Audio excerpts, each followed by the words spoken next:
or Stephen? Oh. Thank you. Good morning, everyone. Welcome to this Governance and Audit Committee meeting on the 6th of June. I'm just going to take members to the first item on the agenda, please, which is the election of the chairperson. Can I take nominations, please? Councillor Martin Hughes. Yeah, I'd like to re-nominate Mr. Gareth Chapman. And I'll second that. Thank you very much. That's been seconded. Are there any other nominations, please? No? Is everyone in agreement? Aye. Yes. No problem. Then I officially appoint Mr. Gareth Chapman as the chair for 24-25 for the Governance and Audit Committee. We wait a few minutes for him to take the chair position and then he can take over the agenda. Many thanks.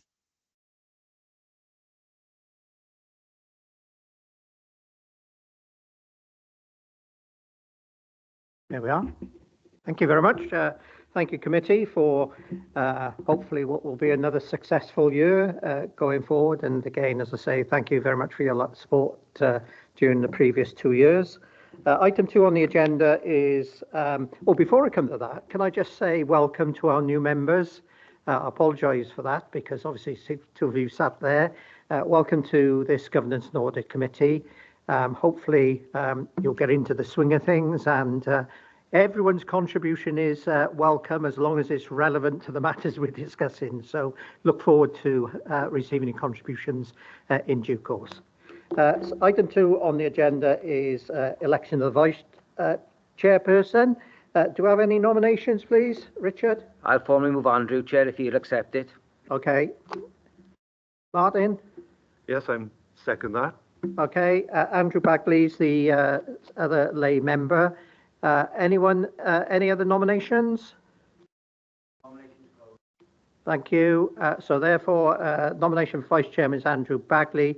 He has indicated he's prepared to accept, but I think he's given apologies for today. Can I have a vote on it, please? Everyone in favour? Thank you very much. That's carried. Apologies for absence then. Item 3, apologies. Do we have any? I've got some apologies. Colin Davis has given his apologies.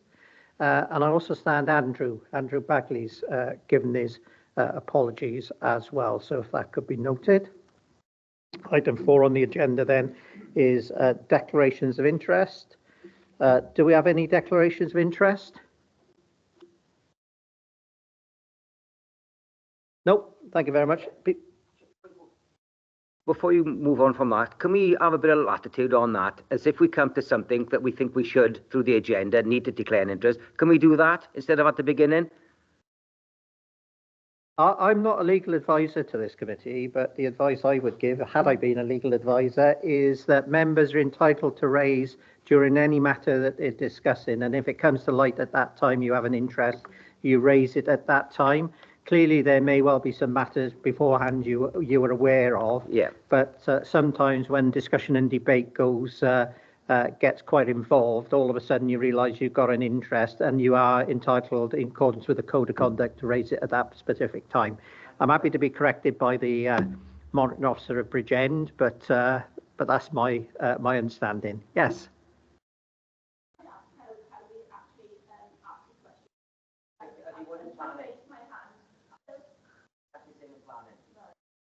Yeah, if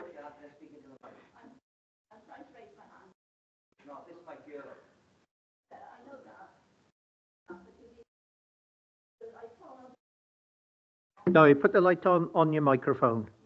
Is that okay? And if all else fails, give me a give me a wave. Yes. If I just could everyone introduce themselves, because obviously with Councillor Smith and myself being new, we wouldn't know everybody on the front row. Yeah, no, that's okay. Obviously, most of the officers are on the front row, but I'm Gareth Chapman. I'm the lay member of the committee. I'm one of 3 lay members. Obviously I've been appointed chair. Just to let you know, I was previously a chief executive at a local authority and I'd had 42 years in local government. So, you know, I know just a little bit, but not a great deal now, given the given the position you were in local government. So that's who I am. Should we go along the front? Hello, I'm Joan Davis. I'm the Deputy Head of the Regional Internal Audit Service. Morning all, Andrew Wathen, Head of the Regional Internal Audit Service. Morning, I'm Caris Lord. I'm the Chief Officer for Finance, Housing and Change. Good morning, I'm Deborah Exton, Deputy Head of Finance. Good morning, Nigel Smith, the Group Manager, Chief Accountant, Finance.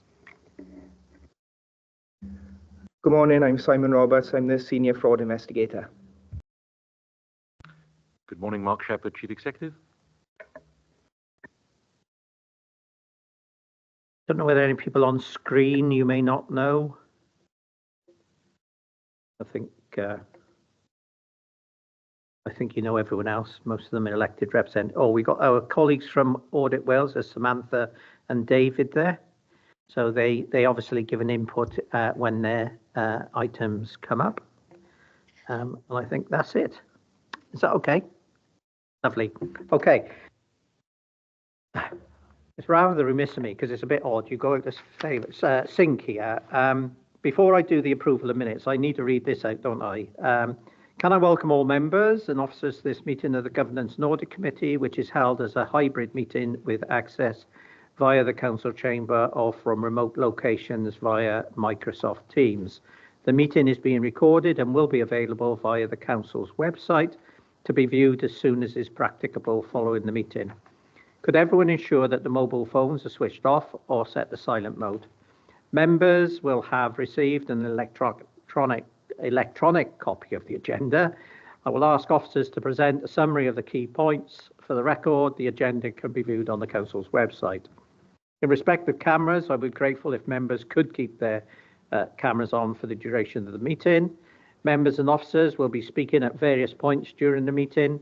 I would ask that, with the exception of myself as chairperson, at all other times you keep your microphones switched off, as this will help to minimise any background noise and interference and to ensure the connection remains as stable as possible. Whether in the chamber or remote, if any members or officers wish to raise a point or question, they should press the hands up icon on the screen at the top right-hand side of the Microsoft Teams window. And I will come to you in the order I receive requests. Please lower your hand once you have finished speaking. The chat button has been disabled for the meeting. Officers from Democratic Services will be supporting the meeting throughout and will be monitoring the use of microphones at the meeting. And where necessary, will mute those not being used. I would also ask that officers introduce themselves as and when I invite them to speak during the course of the meeting. They too should ensure microphones are switched off when not in use. I will now proceed to the agenda business, and obviously we dealt with some of it, and I just realised here that we've got another apology from Councillor Stephen Easterbrook, so if that could be noted as well, please. Okay, item 5 on the agenda then is approval of minutes, and this is for correctness only, pages 3 to 12. Can I just raise one issue, Richard? On the first page of the minutes, page 3, it says present virtually. Obviously, some of us were present, and there were others in virtual attendance. So it's just a typographical error. That if that can be amended, that's the amendment I make. Well, I'll move with the amendment then, Chair. Thank you. Can I have someone second it? Oh. Caris? We were having some IT difficulties in the council, so a lot of our meetings were moved virtual during that period. So I can't remember if that meeting we were all virtual or not. We were all virtual, I think. Oh, sorry then. That's my apologies. So I know us stalwarts normally come in, but my apologies. Well, I'll rescind what I've just said. And I will. And go back to the original and I move the virtual. Thank you, Caris, for that. So we've had someone to move and had someone to second it. See his way. Anyone against? No, that's carried. Thank you. Item 6 then is the Governance and Audit Committee action record, pages 13 to 16. I'll take this one this morning. Thank you, Chair. For those new members on the committee, actually, we have a tracker for this committee which tracks all of the recommendations, brings them back every time so that members are kept informed of any actions that were requested and where we are in relation to delivering those actions. So this report comes to every meeting, and you'll see it for yourselves now at Appendix A this morning. Those items that are shaded out have been actioned and completed, and the others are still there with a comment on them. It's been updated to reflect the position at the current time. Caris, any questions? No, I've just got one. Well, firstly, I thank Mark for coming along, as well as the Director of Education, hopefully, if he's somewhere around. Not necessarily in the chamber, but I understand. Yes, he's online, so thank you very much for that. Online. Thank you. Item number 3, which is the internal audit recommendations monitoring. It says members request the heads of service provide written updates to the next meeting of the committee in respect of all the matters set out in Appendix B and C, including where they are, their action plan, and when the matters outlined will be concluded, and if not, that date. My understanding is none of those have been provided. Am I right, Andrew? Chair, we've requested that information, but we've not received anything to date. But we were hoping to get some information to feed into our next report in terms of updating committee with our progress on recommendations implemented. That's not forthcoming in this time because we've got other annual reports coming. But obviously, Mark, as the Chief Exec, is in attendance today, Chair. Okay, the only point I'd make, obviously, they were due today for us to consider as a committee. Clearly, they're not ready, despite what Andrew says. Can you pick that up, Mark? Just to, it's, and I don't mean this at you, but it's a sort of theme throughout. I think some people take in this committee as just, if they say something, we don't really have to do it, and no one will pick us up. Mark my words that we will be picking these things up now, because we are a statutory committee of the authority. We're here, our responsibility is a governance and audit the committee. And if we've got officers and, if we've got officers of the authority are not prepared to play the ball, then obviously they will be brought to account. And hopefully, my view is that some sanctions should be put. This is the second time that this has happened. People just keep ignoring what we ask for. The only thing I'd say about it's not going to go on anymore. Enough's enough. And, I'm grateful for your attendance today. But if it does happen again, you're likely to have to come again and account for the officers within your control as head of paid service. So that's not a criticism of you at the moment. But, if you could make sure that when we ask for something, it's done. Would you like me to contribute, Chair? Yeah. First of all, I think probably to reassure you that Corporate Management Board do take the committee seriously and its recommendations. I think this was raised at a recent Corporate Management Board, and the request has been made to heads of service to provide those written responses. I think something's been missing here in terms of, I didn't realise it was for today's meeting, but those have been requested.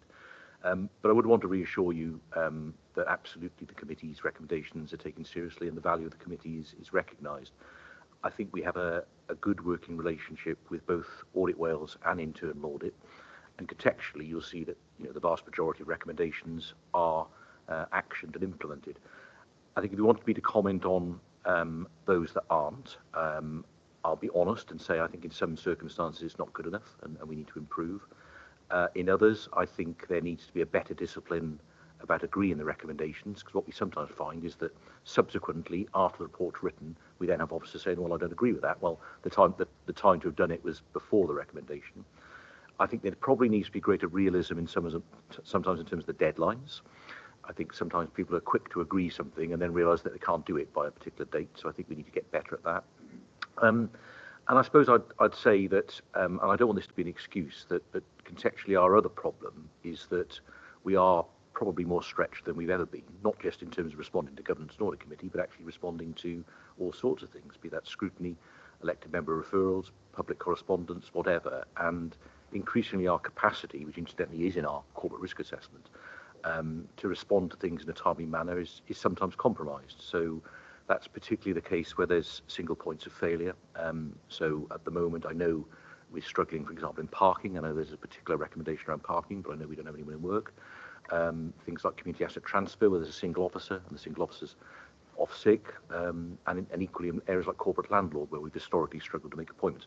I don't want those to be excuses, because I think we've got to find a way around that. But I do feel, and it's something that I know all chief executives are raising with the Minister and with Welsh Government and with regulators at the moment. I do think that there are unique circumstances at the moment where probably expectations and responsibilities are greater than they've ever been, and resources are probably less than they've ever been. And we've got to make that work somehow. And I suppose I'm just highlighting some of the challenges, but I want the overall message to be that we absolutely need to comply with the request here, and we will certainly endeavour to provide all of that information in the next report.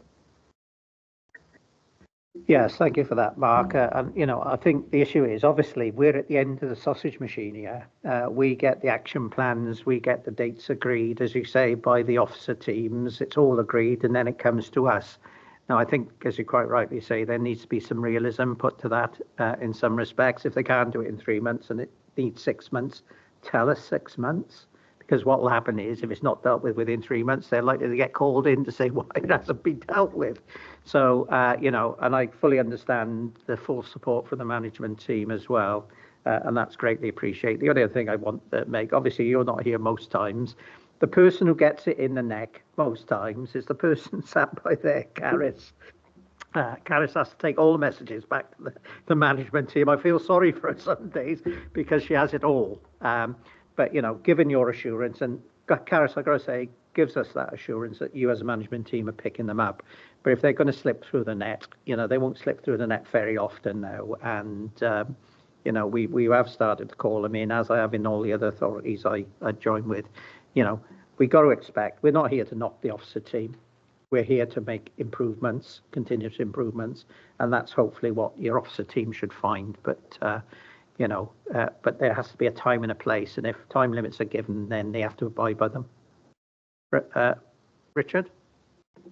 Thank you, Chair. I concur with what you've just said, but I wouldn't go to the 6 months. I'd leave it to the 3 months, because if something urgent comes up and we don't pick it up, and it's 6 months, and it's gone past that to the 6 months, then we're going to be in trouble as an audit committee for not picking it up. Because we got, you know, Wales Auditor on the line here, right? And I'm sure they would make a comment about that. So I would leave it to every 3 months, because it's an important issue here. We're talking a vast amount of money. You know, that's my own personal opinion, Chair. Thank you. Well, that's your right, Richard. So, yeah, no problem. Andrew? Thank you, Chair. And I totally acknowledge what Mark has just said, and we do have a very good working relationship with Mark and CMB. But just to put into context a little bit, in terms of our reports, when we make recommendations, we've identified a weakness in a particular control, where we would expect the strength to be, and we had assessed the risk of that weakness, and it could be a high, medium or low identified risk. So therefore our recommendation is categorized as a high, medium or low. If it's deemed a high risk, then that obviously needs to be addressed as soon as possible. Then medium, not such urgency. Low, obviously can be pushed back a little bit. So we have to take that into context in terms of the whole report and the accessibility of implementing those recommendations. I don't particularly want to get into the habit of discussing with operational managers that everything is pushed back because they haven't got the resources to do it. If we feel it's a high risk, then we'll obviously include that in the report.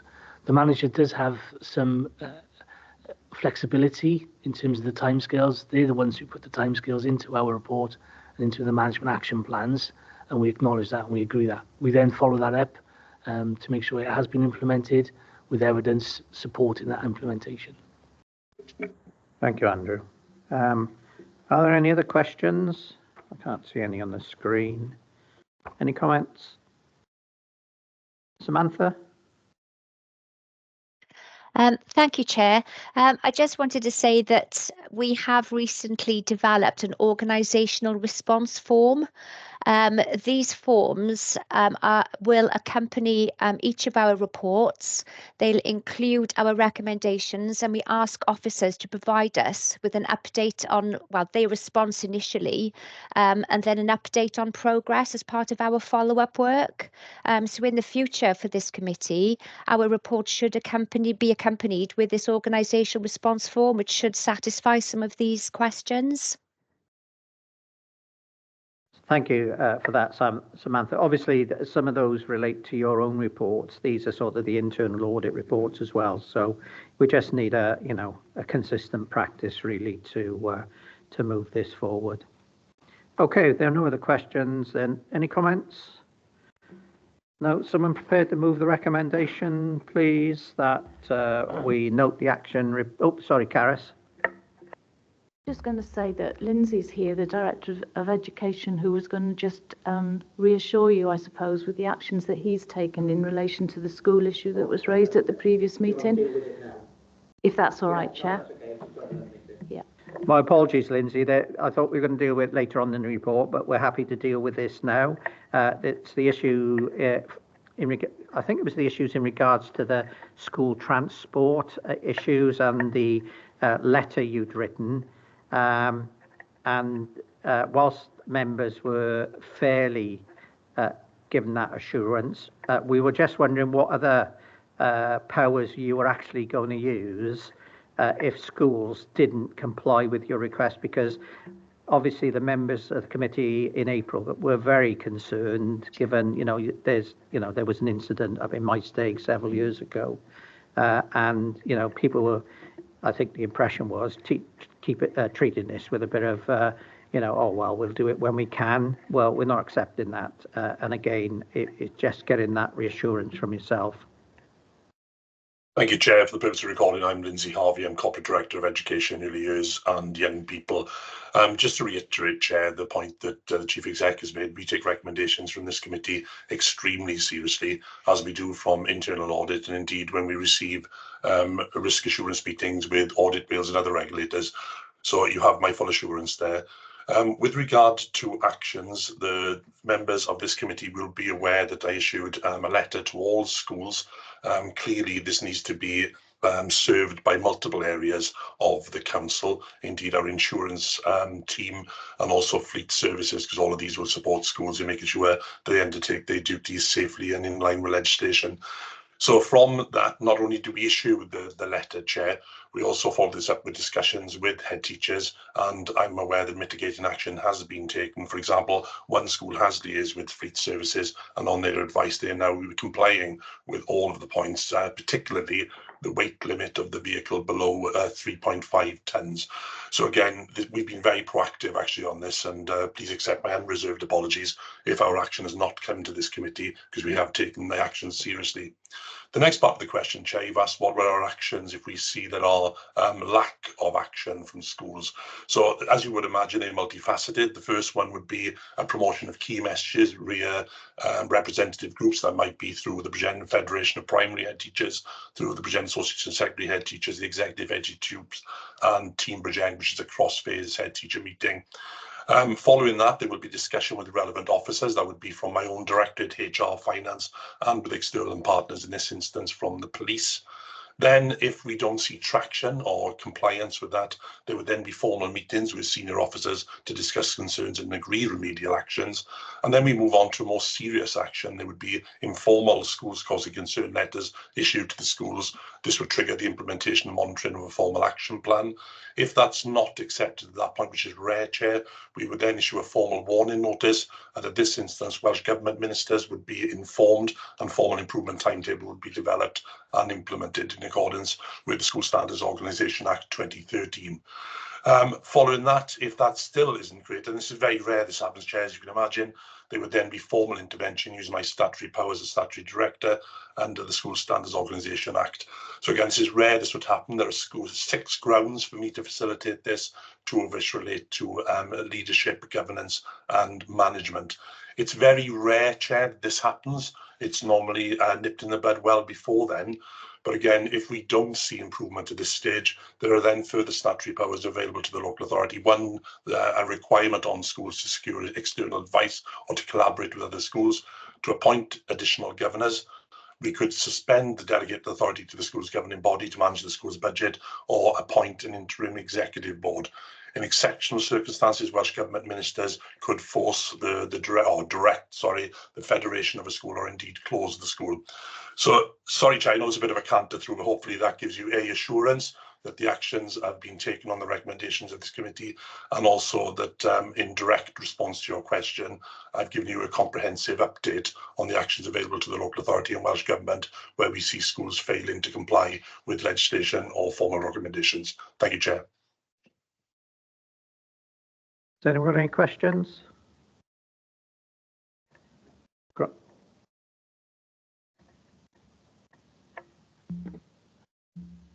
Sorry, Chair, I wanted to come in on another point on that report, so I'll happily give way to other members until we come to that. Thank you. Lindsay, yeah, Richard. But just to say thank Lindsay for coming back to us with that update, and it's good to see that the Director has been positive about the recommendations that we made, Chair, and I'd just like to thank him. Councillor Martin Williams. Yeah, thank you, Chair. It's good, as Councillor Granville said, to hear that. Would it be possible for the next committee, or if not, certainly the committee after, to have a dip test to see how compliant the schools now are? Because obviously that was the concern in the first place. It came from an audit that highlighted something. We've seen the intervention. I'd like to see the impact of that intervention, please. Lindsay. Thank you, Chair. I think that's an excellent idea, Councillor Williams. Happy to do that. Indeed, one thing I have asked is from our insurance team for that information. So again, we can provide formal insurance. They will be checking all of these formally. The challenge, I suppose, with this particular area is twofold. It's insurance, which clearly they need to be compliant with, but also it's a licensing issue, and that's articulated in the letter that I've sent to schools, and I know the committee have had sight of that. So thank you, Councillor Williams. I think that's a good suggestion. I'll certainly provide that information. Thank you. Obviously, my questions were just going to follow on from what just been raised. Firstly, thank you for the assurance, but can you guarantee me 100% that everything is in place to ensure that the school transport, the drivers, etc., are in place? Secondly, whilst it's an insurance matter and such like, whilst I consider those to be of concern, the major concern for me always is the safety of the pupil. That's the major concern. I couldn't care less if, I don't mean this unkind, but if the safety of the pupil isn't first and foremost in everyone's mind, then we're losing the plot somewhere here. And I think that was the concern, Lindsay, from the elected members, is that people at schools were treating this as a bit of a, we'll drive the minibus and so be it. And I think for me, it's that assurance that every driver is qualified to drive it. When they take the vehicle out on a Saturday, Sunday, or whatever it is, the vehicle is fit for purpose for going on the road. So they do the regular checks, et cetera, et cetera. If there are seatbelts in the minibuses, all the kids wear the seatbelts and things like that. So that was my major concern. And the third thing is, which you've picked up, is the warning notice, because I just wanted to know, you can write as many letters as you want to schools and, keep hyping it up. But the reality is, if you issue a warning notice, actually people then take notice. And if Estin were coming in, and having been subject to Estin inspection as you have, one of the first questions they ask is how many warning notices. You've been aware of all these issues. How many warning notices have you served? And the concern I always have is you say, oh, well, we've written letters, we've done X, Y, and Z. But in some respect, they got no teeth. If you get a warning notice, all of a sudden, people will stand up. And in regards to this, as you quite rightly say, Ground 4 of the 2013 legislation provides it very specifically. It says the safety of pupils or staff at the school is threatened. And, this is a clear one. So I'd just say thank you for that. Obviously, a dip test is great, and I think it's not just a one-off. We need to do these fairly frequently to make sure whoever, certainly at the beginning of a new term, because you get new teachers there, etc., making sure they got the right qualifications on their license and ensuring that. So hopefully that deals with my issues, Lindsay. Thank you, Chair. Do you want me to come back or? Yep. Thanks, Chair. So a number of issues there. First of all, the safety of learners, obviously paramount concern.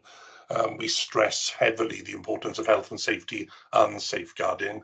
And obviously, as a committee, would certainly recognise it's not just learners, it's all site users. So that would be staff and visitors to school premises. So we want to make sure that all of those are safe. In addition to that, with regard to how seriously we take this issue, extremely seriously. You alluded to, Chair, a very tragic incident that occurred in this local authority many years ago.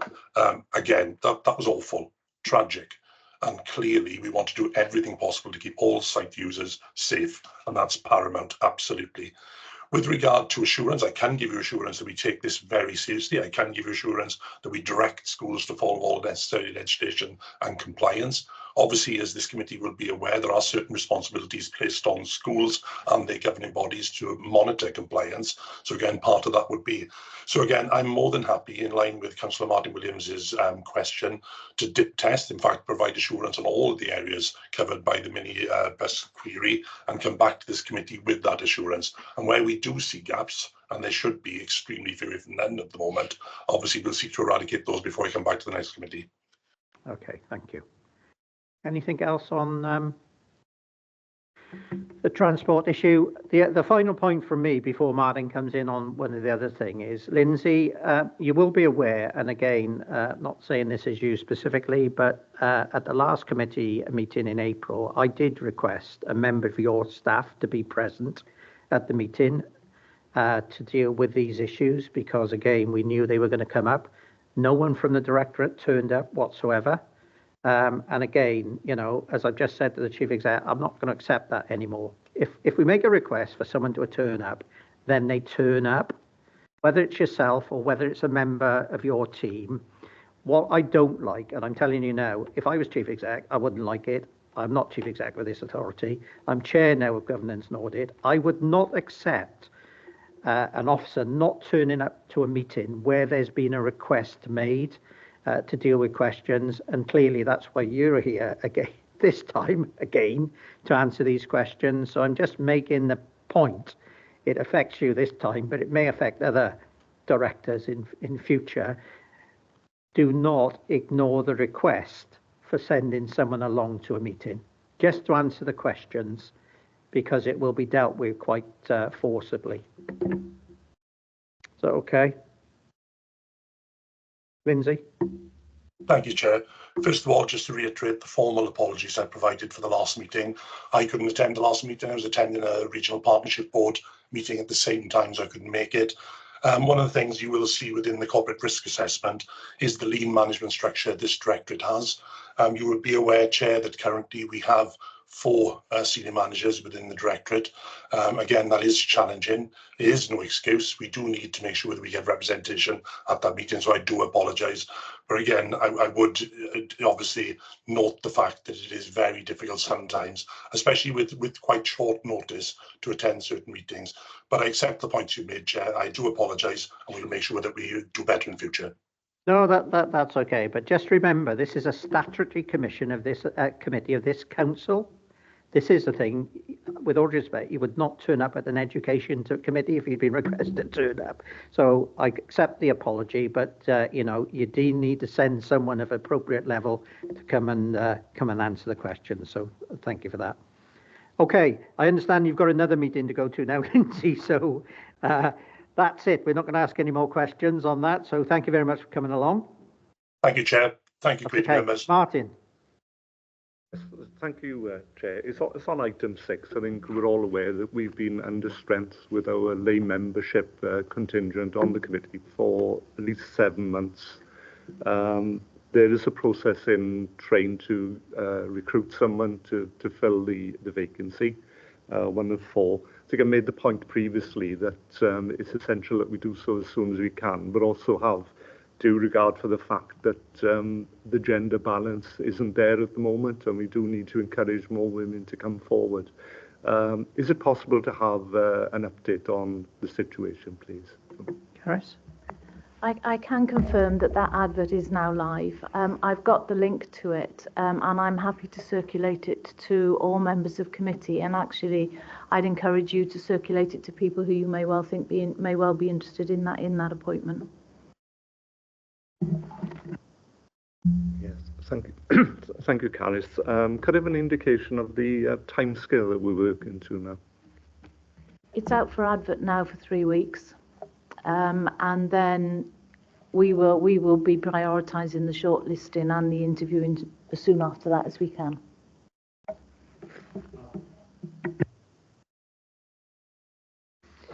Okay, if there are no other questions or comments on that report, the recommendation is that we note the action report, and obviously we provided comments, and that can be minuted because obviously we've got comments from the I'll formally move, Chair. Thank you, Richard. Anyone can I have a seconder, please? Thank you, Martin. Anyone against? No. Okay, thank you very much. Next item on the agenda is the Audit Wales Governance and Audit Committee reports, item 7. David or Samantha, is it? Thank you, Chair. I'll ask my colleague David just to provide the committee with a quick update of the financial audit work. Thank you. Thank you, Sam. Thank you, Chair. Good morning, all. So this report provides an overview of our work programme. I'll pick up the first section, which deals with the financial audit work. The annual audit summary for 2023 has been prepared. That's been agreed with management, and we'll bring that through to the next Governance and Audit Committee. Looking at the financial audit work, then the audit of the Council's 23-24 financial statements. Our audit planning work has been commenced.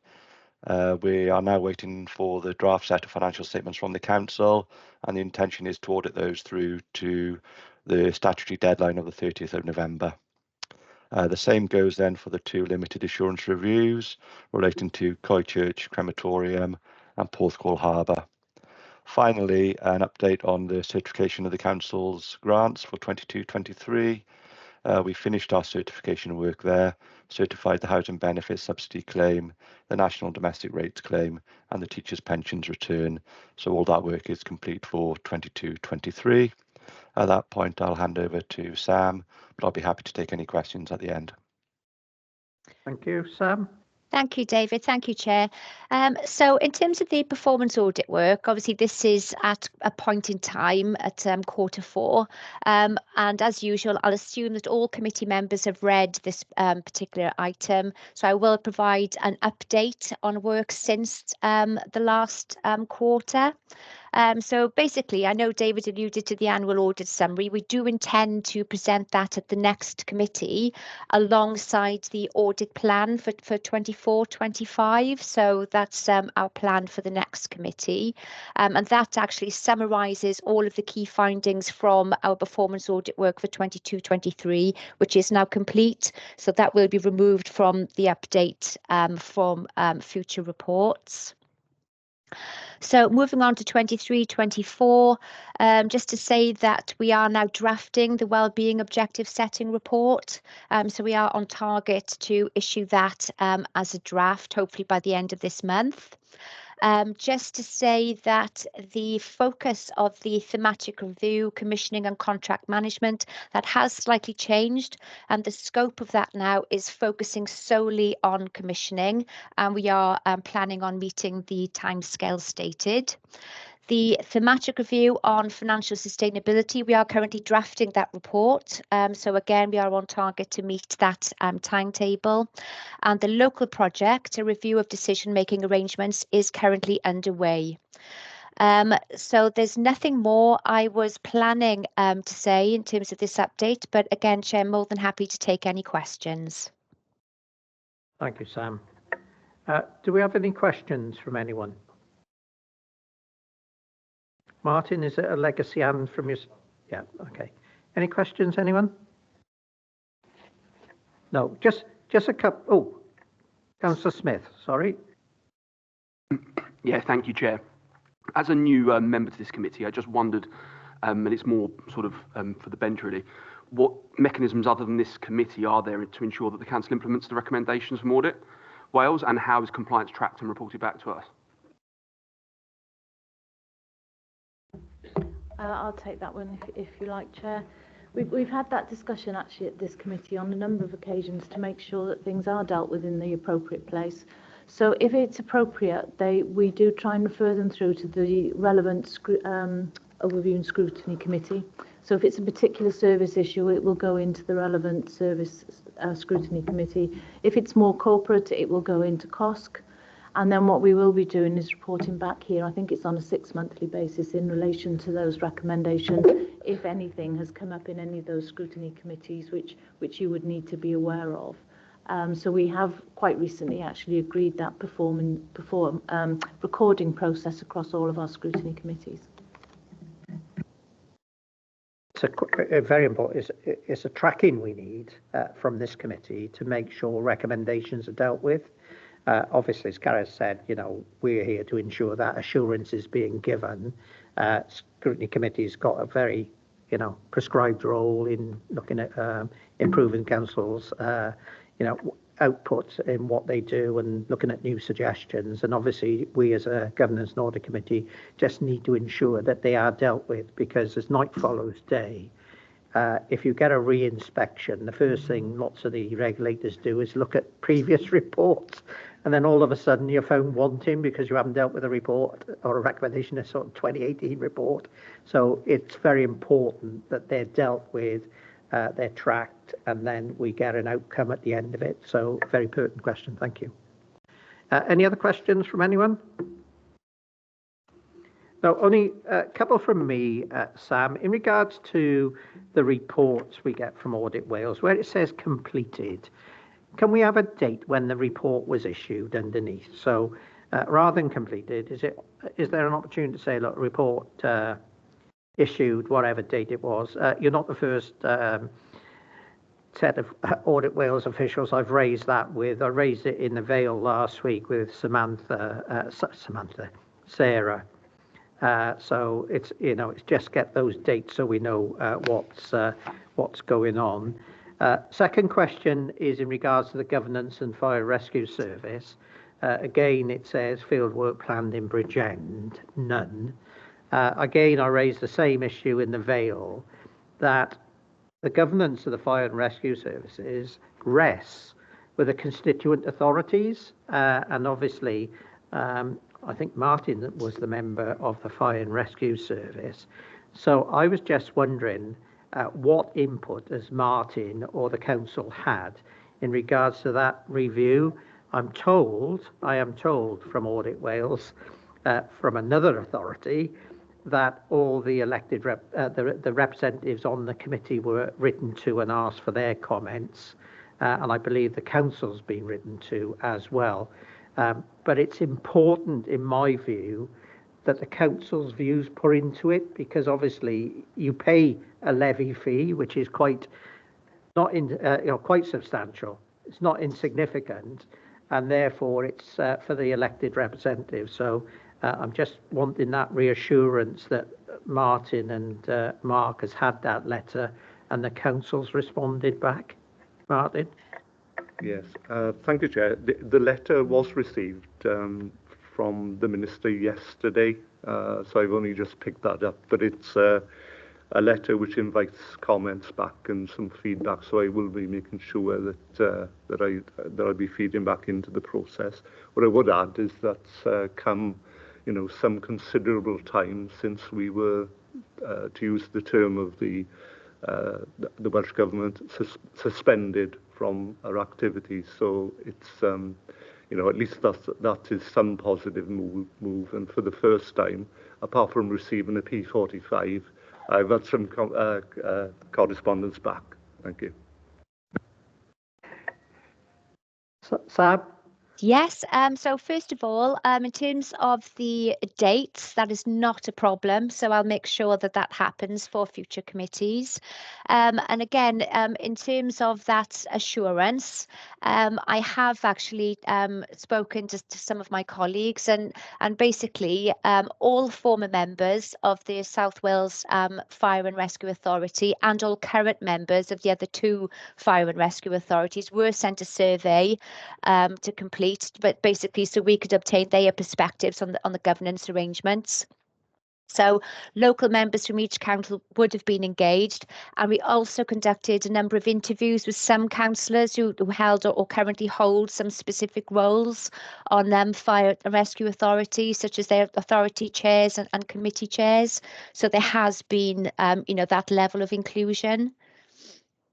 Yeah, thank you for that, Sam. You'll know that I've been beating the drum on this because I think it was important that local authorities had an input into it. So that's really good. The only other one is the financial constraints, discretionary local government services. And again, that piece of work is not started yet, and the timetable is to be confirmed. But the only comments I would make on that one is that there needs to be an understanding that whilst discretionary local government services don't have to be provided, they are discretionary. Not providing some of them can have a huge impact on lots of other budgets. So if we look at leisure services is a discretionary function. You don't have to provide leisure services. But if you imagine if you withdrew leisure services from not funded by a local authority, the impact that would have on health and well-being and the health service itself would be absolutely ginormous. And I think there needs to be a little bit of thought given there, because in some respects that should be a thematic review across the public health health board agenda, because they utilize lots of leisure services to provide some of the doctors training facilities and that. So it's important that's addressed. Is that what was meant by that, Sam? Do you know? I will be honest, Chair, I haven't been involved in the scoping of this review, but I would say, as an observation, in Bridgend, that is how your leisure services have been branded, as more of a preventative service to support a statutory service. So all I can do is, as you said about banging the drum for this to be understood internally, and especially for those specific circumstances for Bridgend. Yeah, no, that's lovely. And, you never know, perhaps there could be a recommendation that health contribute a little bit more to the leisure service and not just local authority provided. So, yeah, no, that's okay. Good. Okay, any other questions? Any comments? No, so the recommendation is that we note the report. And clearly we'll be having updates, as we normally do, from yourself and David. Someone prepared to move, please? I'll formally move, Chair. Thank you, Richard. Seconder, Martin. Anyone against? No, that's carried. Thank you very much, Sam and David. If we go next on the agenda then is the going concern assessment. Thank you, Chair. Purposes of recording, Nigel Smith, Group Manager, Chief Accountant. The purposes of this report is to inform the committee of the Section 151 assessment of the Council as a going concern for the purposes of producing the 2023-24 Statement of Accounts. This is a report that is brought annually to this committee. The concept of a going concern assumes that local authorities, their functions and services will continue in operation for the foreseeable future. And this assumption underpins our accounts preparation, which are drawn up under the Chartered Institute of Public Finance and Accountancy's Code of Practice on Local Authority Accounting. And the reason for that assumption reflects the economic and statutory environment in which all local authorities operate. The report sets out the position for Bridgend County Borough Council, and it looks at a number of key headings as set out in paragraph 2.3 and further discussed in section 3 of the report. The recommendation, if I may, Chair, is that the Governance and Audit Committee accepts the outcome of the assessment of the Council's going concern status for the purpose of preparing a 23-24 Statement of Accounts. Thank you. Thank you. Questions? Councillor Clark. Yes, thank you. I just wanted to ask on a clarification really on 3.1.2 regarding the overspend in the current financial year. It mentions there about drawing down from earmarked reserves. Can I just understand, if it's coming from earmarked reserves, obviously those reserves are earmarked for something. So what happens to those that it's been earmarked for? Thank you. Should I take that one, Chair? I think as it's saying there, when we wrote this report, we were anticipating an overspend, and we've been reporting that to you throughout the last financial year. We will have to draw down on earmarked reserves, and what we do is reprioritise really, and the assessment will be around priorities for the council, but also around risk. So some of them will be possibly about reducing some of the earmarked reserves that we have, because we believe we could reduce the level in there and still not open up the council to too much risk. And others will have to be in agreement that actually balancing last year's budget is more important than the original reason for that earmarked reserve having been set up.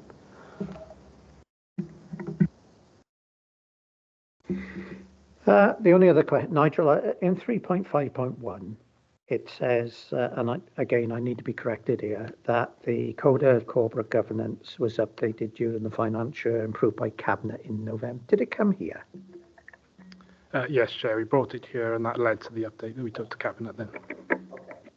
Obviously, the other question I was a little bit concerned about was 3.4.1, and obviously we don't know where we're at yet, which was the overspend of 10.932 million, and obviously appreciating fully the position local government is in regards to its budget, and the call on it from social care primarily, but other areas.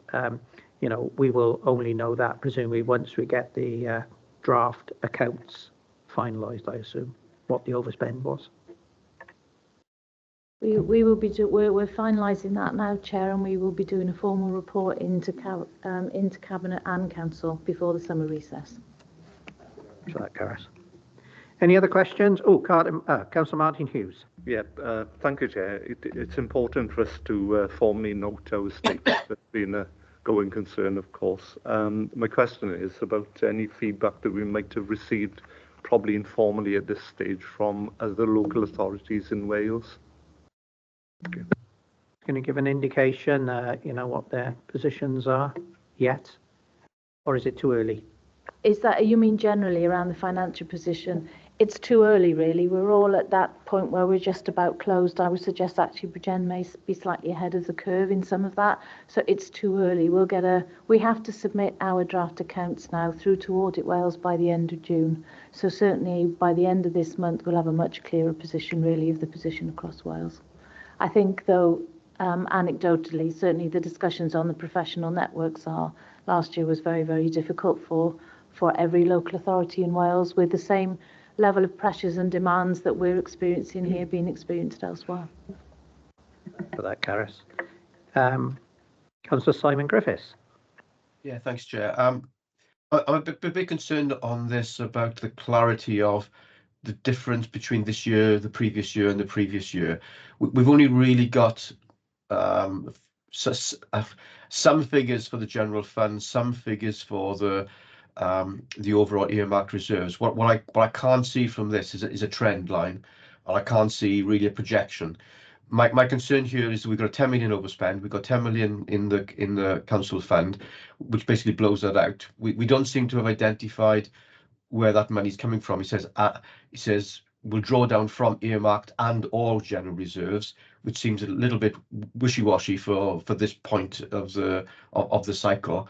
I'd really much prefer to have something a little bit more projection. This is a projection about whether we are a going concern. It doesn't necessarily mean it's going to be absolutely right, but I would have expected something a little bit more definitive about what we think it's going to be. And also, I think a trend line on this would be good. A little graph to say This is where our earmarked reserves have been over a few years. This is where the balance on the general fund has been over the last few years. And this is where we project it will be at least over the next year and possibly further than that. The general fund is our major contingency across the council. And I don't see clarity on whether that being protected. And I think that's certainly a relevant fact for our going concern statement.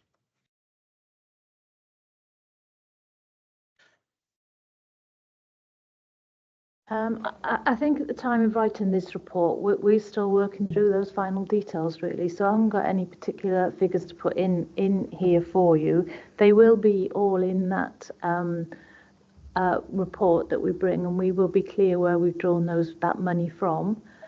Your comment around the council fund, I think we have to be careful we don't raid that. In fact, my strong advice is that if we do reduce that, we're very mindful of we won't reduce it by anything more than we have to, on the basis that that is our running fund, if you like, for the council. Yeah. That's our council fund. Yeah. So really, what we will be looking at is as I've already said, really looking back into those earmarked reserves. But when we do the full report through to Cabinet Council, we will detail exactly where we've taken that money from. If I may come back, Chair. I think what you said there is very clear, Caris. I think that would have been useful to see in this report, to say that is the intent to minimise the reduction in the council fund. So I think that's an important statement as we go forward, because it actually protects our going concern position. Thanks, Simon. Councillor Smith. Thank you, Chair. Yet another quite broad question. But how does the council plan to enhance its governance framework on financial oversight to prevent future overspending and ensure more accurate budget forecasts in the future?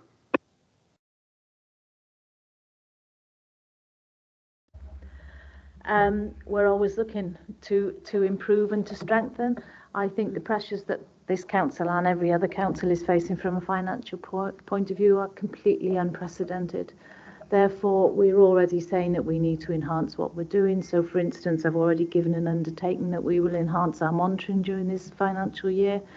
We're also will be doing more work behind the scenes on picking up variances very early, so that we can take the necessary action with the relevant managers to address those variances as soon as we can. So I think just by reassurance, really, Councillor Smith, we're already looking at that. I think from previous reports that you've had, both from Audit Wales and from the Internal Audit Service, have always been very positive about the governance structures within Bridgend, but we can always improve. So we will be putting pressure, as I said, steps in place this year to make sure that we pick up on any variances as soon as we possibly can. Any other questions? No, any comments? I've got a couple of comments to make from what's been said. Clearly, local government finance is extremely challenging, and it has been for the last 10 plus years. But more recently, it's been even more challenging because of the no cost uplift or very minimal settlement. And if things go as they are predicted, the next 2 years are likely to be cash flat, is the indication, which means that's going to be, you can call them efficiencies if you want, but actually they're going to be, significant cuts in service delivery.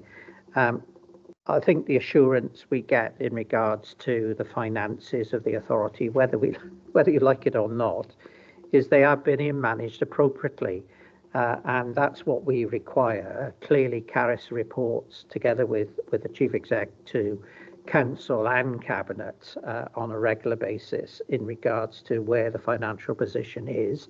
And when they set the budget, the Council sets the budget back in whenever it was March, there is a medium-term financial plan. So that will give you some indication where the Council is going to be in sort of 5 years' time.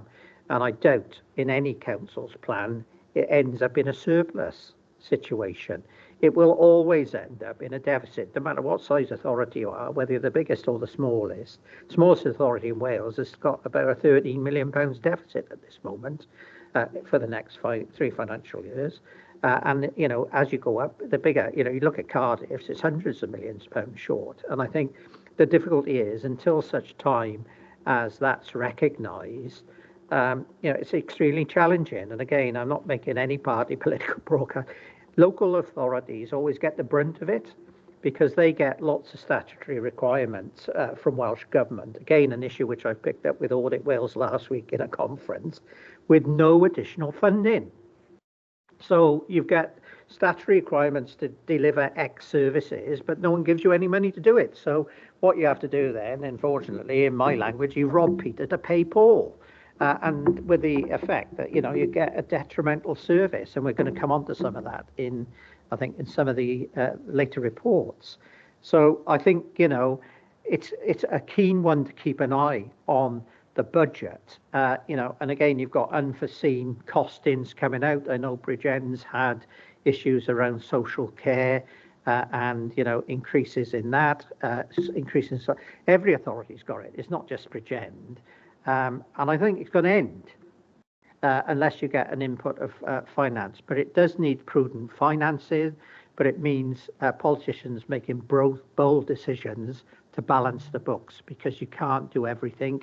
And there needs to be a recognition that you can't do everything nowadays. And, you know, and in some respects, that's where politicians, being the ambassadors out there, need to actually give the message to say, you can't do this because we haven't got the money. It can be difficult on occasions, but the reality is you ain't got enough money to do everything. So, you know, from my view, I think, you know, Caris and the team do a, you know, an excellent job. They give us that reassurance. And again, we're at the end of this this process, but mark my words, if there are issues in any of the reports that come up which should be challenged, then we will challenge them. Martin? Yeah, thank you, Chairman. I do support everything you said there in terms of, we have to cut a cloth accordingly. And, you know, if you're a politician, you know, to lead is to choose. I do think, however, whilst we do send that message, it is incredibly important that we do recognise the importance of accurate and timely forecasting. And I know this is a going concern statement, but it won't surprise Caris that I have but I also would direct that towards the capital programme. And when times are hard, forecasting and accuracy of forecasting is more important than ever. So whilst I support everything, I just want to reiterate my commitment to that particular hobby horse of mine. Oh, thank you, Martin. And that's what you're there for. So if there are no other comments, you see the recommendation that we accept the outcome of the assessments of the council going concern status for the purpose of preparing the 23-24 statement of accounts. Someone prepared to move, please? Formally moved, Chair. Thank you. Can I have a seconder, please? Thank you. Anyone against? No. Thank you very much. Next item of the agenda is the corporate risk assessment. Item 9. That's me, thank you, Chair. For the sake of the new members on this committee, we bring the corporate risk assessment into Governance and Audit Committee at least twice a year. So the purpose of this report is to provide you with an update on the current corporate risk assessment and the level of risk that the Council is currently managing. So we do consider it and update it on a regular basis. And the terms of reference of this particular committee require you to review and scrutinise those reports. So the revised corporate risk assessment is attached today at Appendix A to your report. Currently, when you looked at it back in January, it was agreed there were 10 risks on the corporate risk register, and each one of these has now been reviewed by the corporate management, and all the risks are remaining in the high category. We are, however, bringing 2 changes to you today to consider and hopefully approve. One is the first one on the list, which was COR 2019-01, which is about the setting of a balanced budget. And it's recommended that the risk level for this one is actually raised to reflect the challenging financial position that the Council is in. So we've suggested that that gets increased to a risk of 25. And there is a new one at the end of the risk register, which is COR 2024-01, and that's about business continuity. We have a particular issue at the moment in relation to the implementation of 2 key corporate ICT systems, one of which is in education and the other one in social care. The risks in the social care one in particular, because we are using a platform that will go out of support, and it's about how we actually procure that and move it forward. So those two have come forward, and we put it together as one around business continuity, about really the planning, implementation and capacity to support these kind of big changes at the current time, bearing in mind what's already been said by my colleagues on the management board this morning around capacity issues within the council.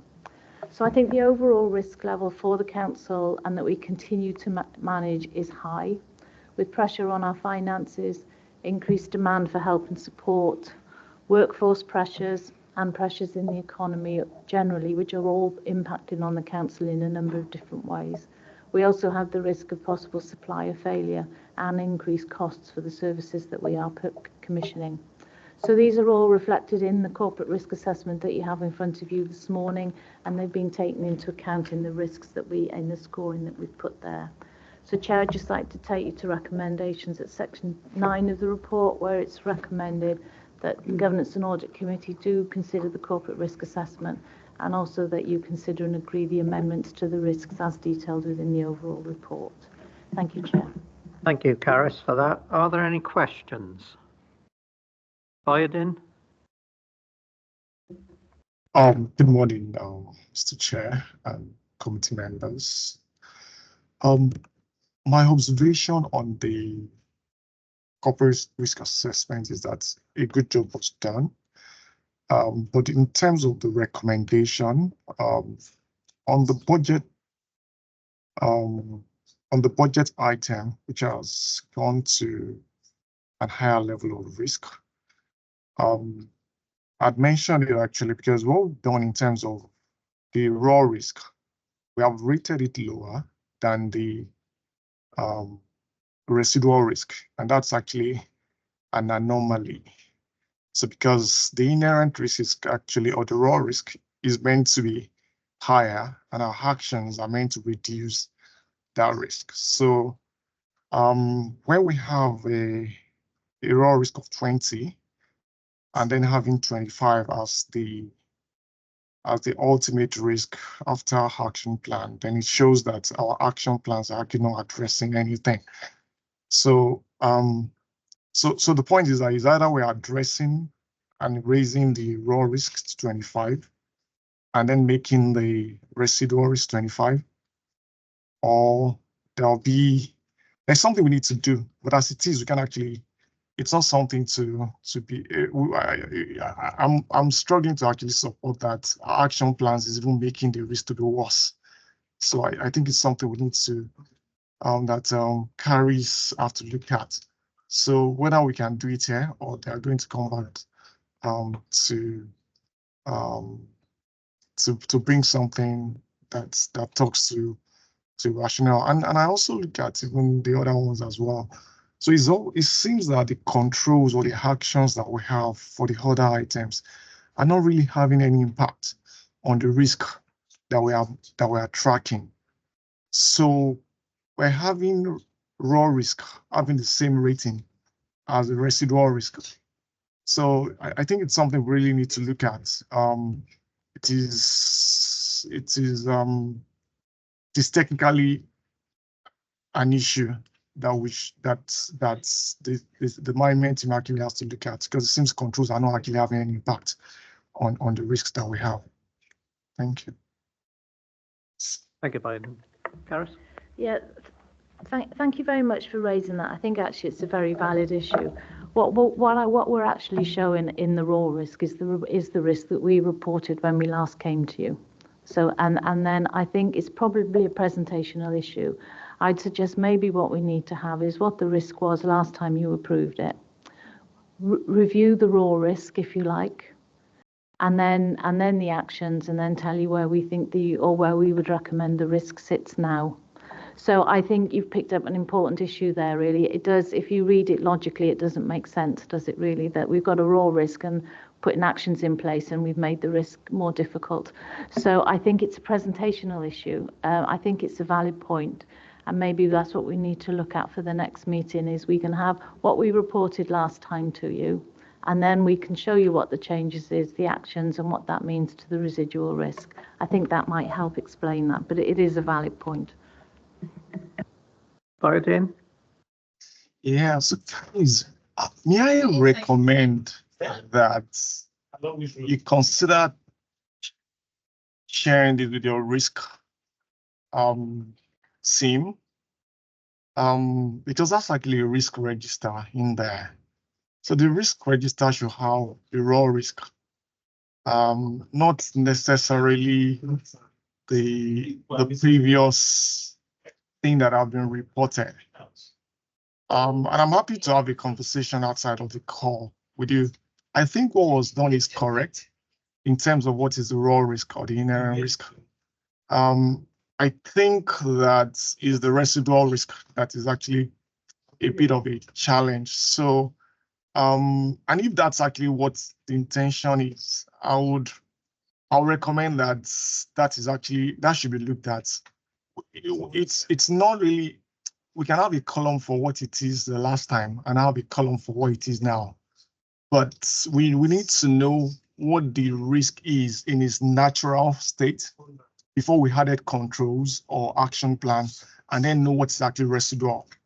Just wanted to for us to know that. So I think it's something we probably have to speak to maybe consultant or experts on. But as it is, it shouldn't really raw risk should be seen when we're actually presenting this sort of reports and showing the action plans as well.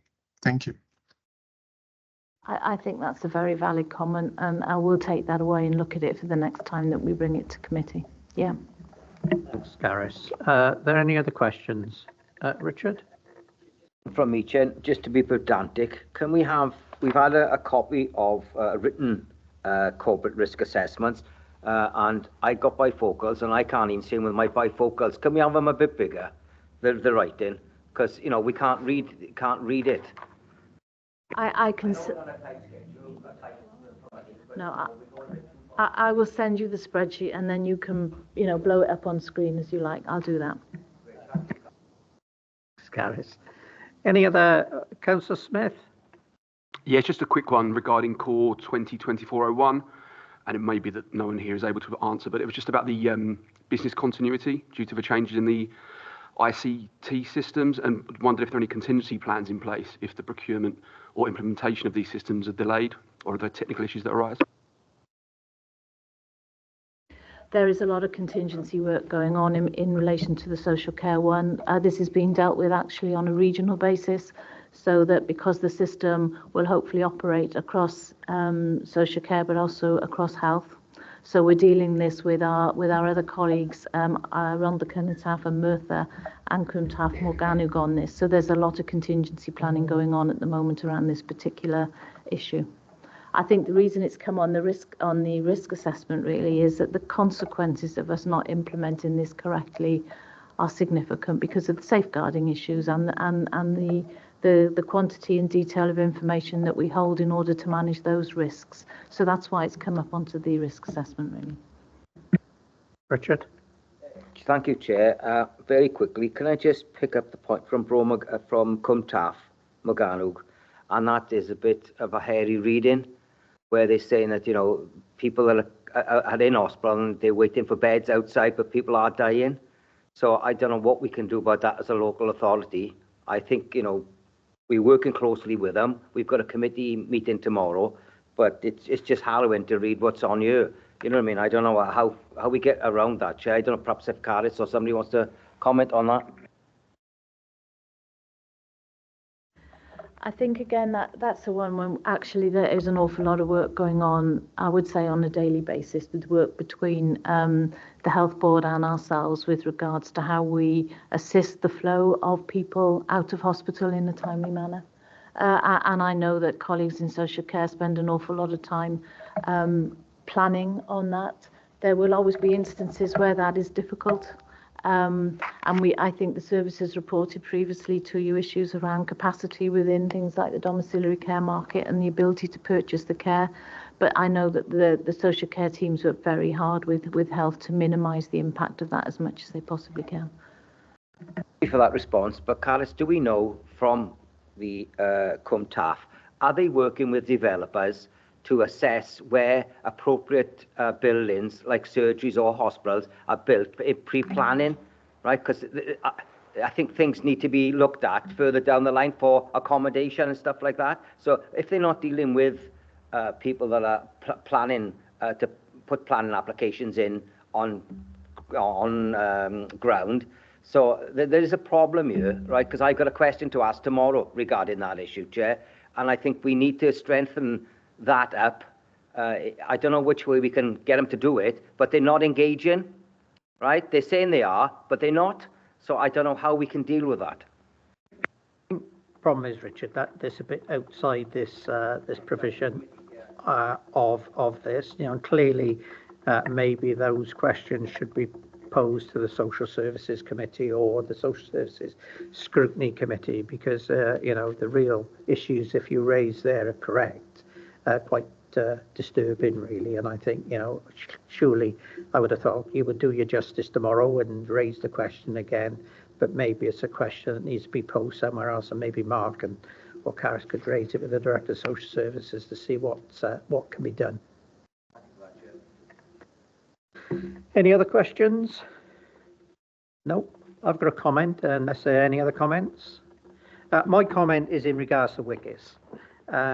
Clearly, as you quite rightly say, WICIS is extremely important. My understanding is it's not going to be supported beyond December 2025, and clearly most authorities in Wales are working to resolve it, because my understanding is only 14 authorities in Wales utilise it, with some of the health boards. But for me, to reduce it to a 20 risk is not on. It should be a 25 risk, because it is a real risk to this authorities and partners.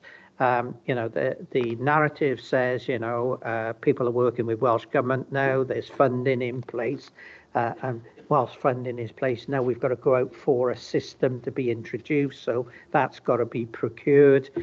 In reality, you're only 18 months away now to it falling over. And again, even once you get into the procurement process, you've got to buy the system, and then, you know, every authority that is going to join it, be it health or local government, needing to get on board. And again, the concern I've got in regards to regional proposals is whatever proposal there is, I don't know whether there's one or two sort of systems out there on the market, is whichever one is bought, they actually speak to one another, because young people and adults actually cross borders.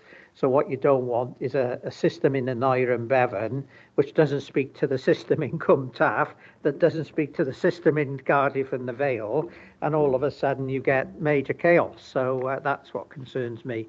I'm just uncertain about whether the score should be 20 or 25, Karis. I would ask that it be reconsidered. As I said, you've only got 18 months left. Whatever happens, you're going to run two systems in tandem. You've got a data match, and you've got all that to happen as well. I'm not an IT expert, but, you know, 18 months to go, knowing that whilst you may have funding in place, getting it all up and running is going to take a long time.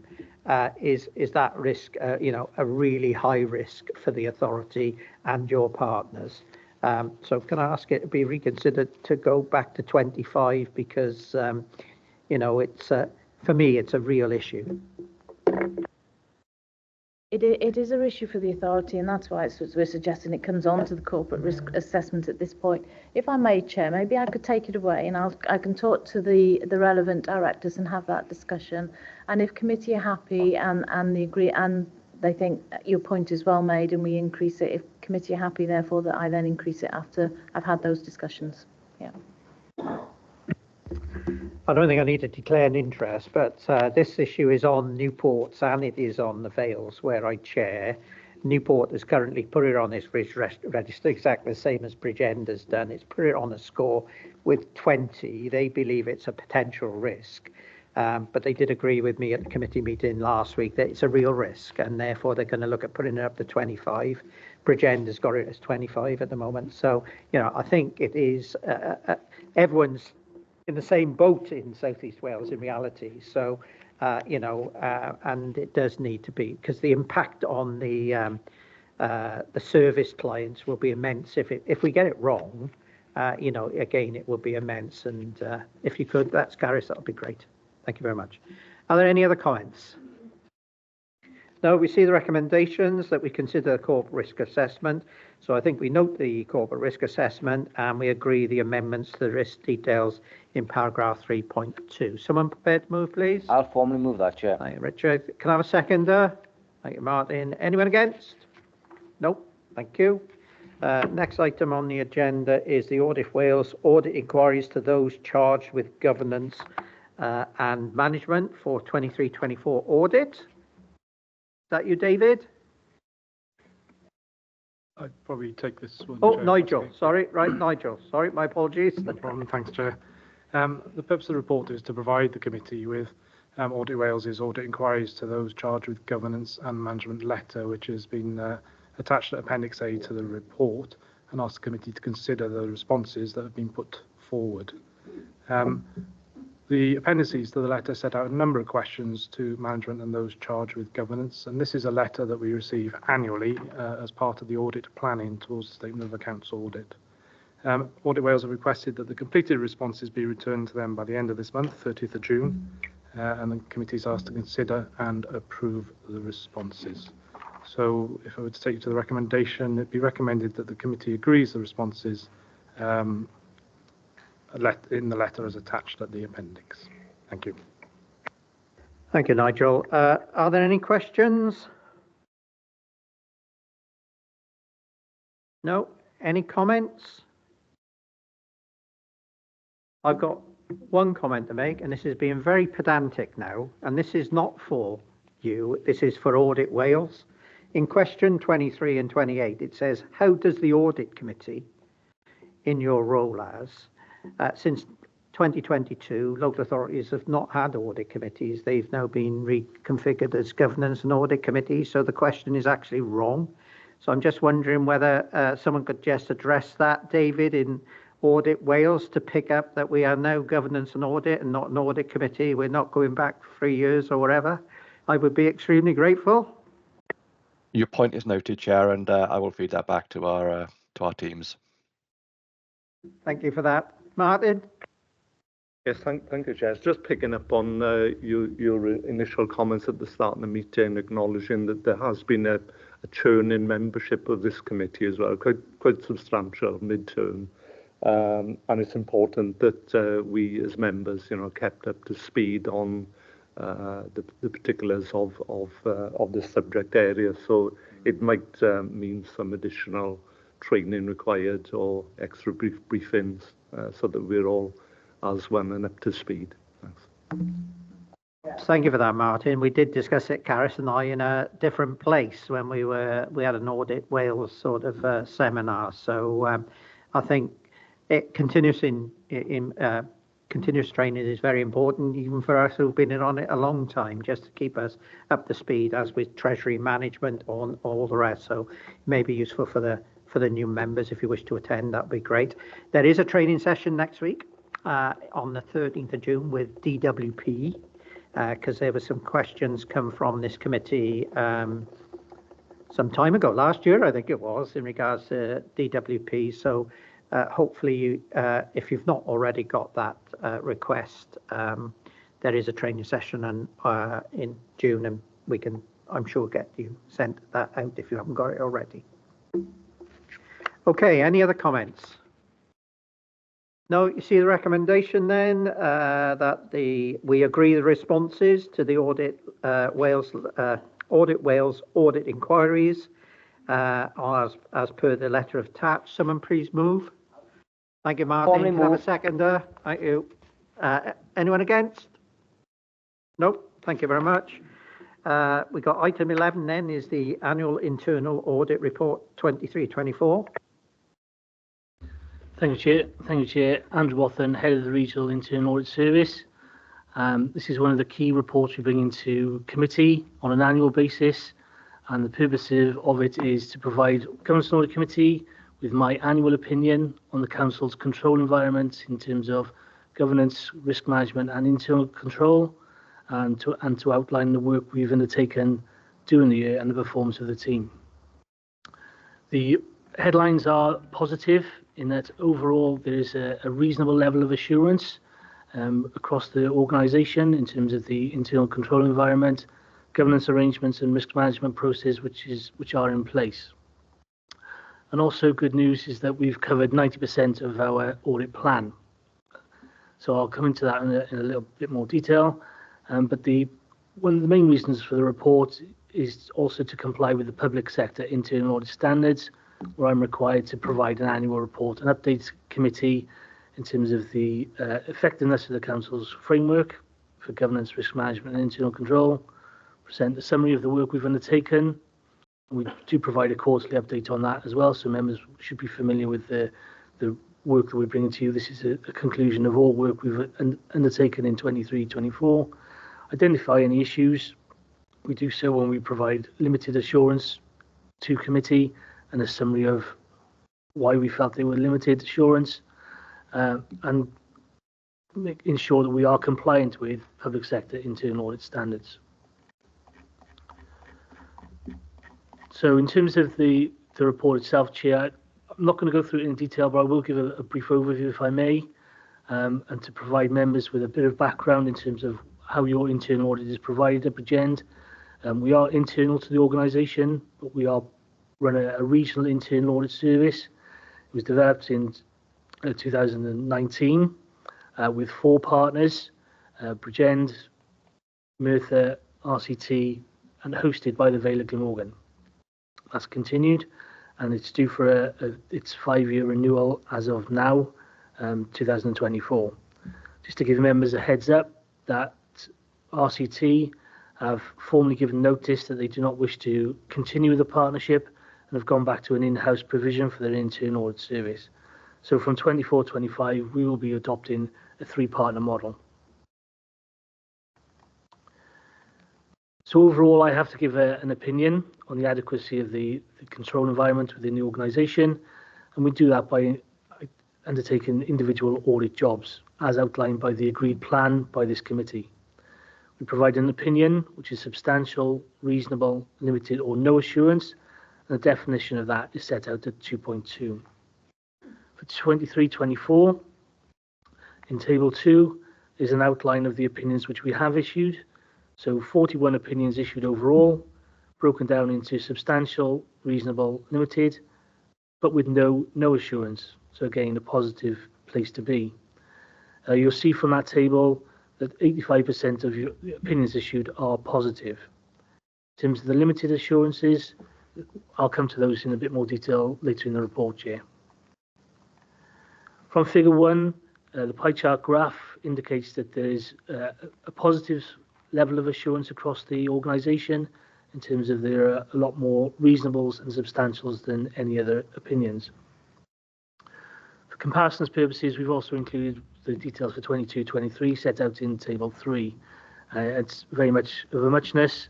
There's an increase in terms of the opinions we've issued, albeit a slight decrease in the positive opinions which we've issued. In terms of coverage of the audit plan, the agreed audit plan, which was agreed by committee, that's set out in 2.6, and we've put a table in there to demonstrate that of the opinion work we've undertaken, we've completed 80% of the work as intended. Overall, including non-opinion work, we've achieved 90% of that plan. 41 opinion-related jobs have gone to either final or draft report as at the end of March. There was some work that we started but didn't quite achieve an opinion, so that will be carried forward into 24-25. And there were some audit jobs in the 23-24 plan which were not started, and they will be carried forward into 24-25 plan as well. A report which will be coming to committee later this morning. In terms of the limited reports, most of these have already been presented into committee during the year in our quarterly updates, Chair. But we covered school vehicles, security access to council buildings, adult placement and shared services, St Mary's Catholic School, procurement tender, evaluation and award, and recycling and waste management. So those are where we had identified greater weaknesses than strengths. We felt that the risk was outweighed the positive element of the control in place, and therefore have got an action plan agreed with the operational manager to make the improvements. And we will be reporting our updates and progress against implementation of recommendation as we progress through the year. Where we have limited opinions, Chair, we will follow that up as well within a 6-month period. So any limiteds within 23-24, if they haven't already been done so, will be incorporated in our 24-25 plan and will be followed up and reported back into committee accordingly. As part of our reporting process, we identify recommendations.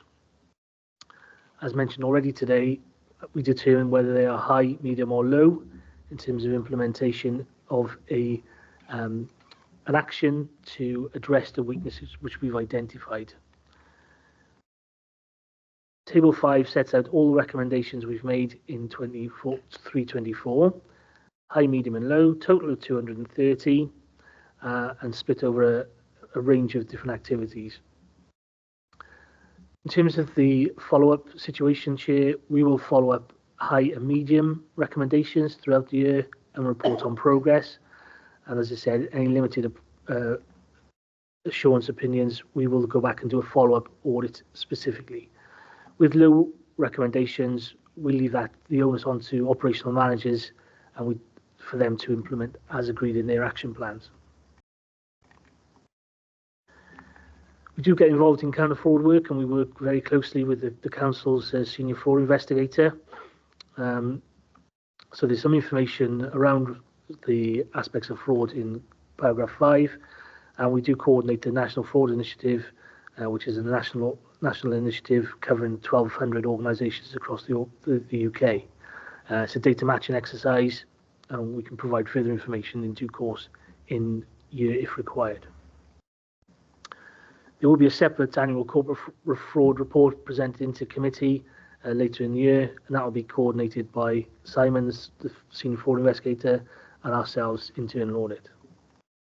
In terms of key performance measures and client satisfaction surveys, we do send out to our auditees a questionnaire as to whether they've been satisfied with the service or not. And quite surprisingly, we get a positive response, considering that we're not always given a positive opinion. Unfortunately, the return rate wasn't brilliant, being 46% in 23-24, lower than 22-23. But overall, it was a 95% satisfaction rate.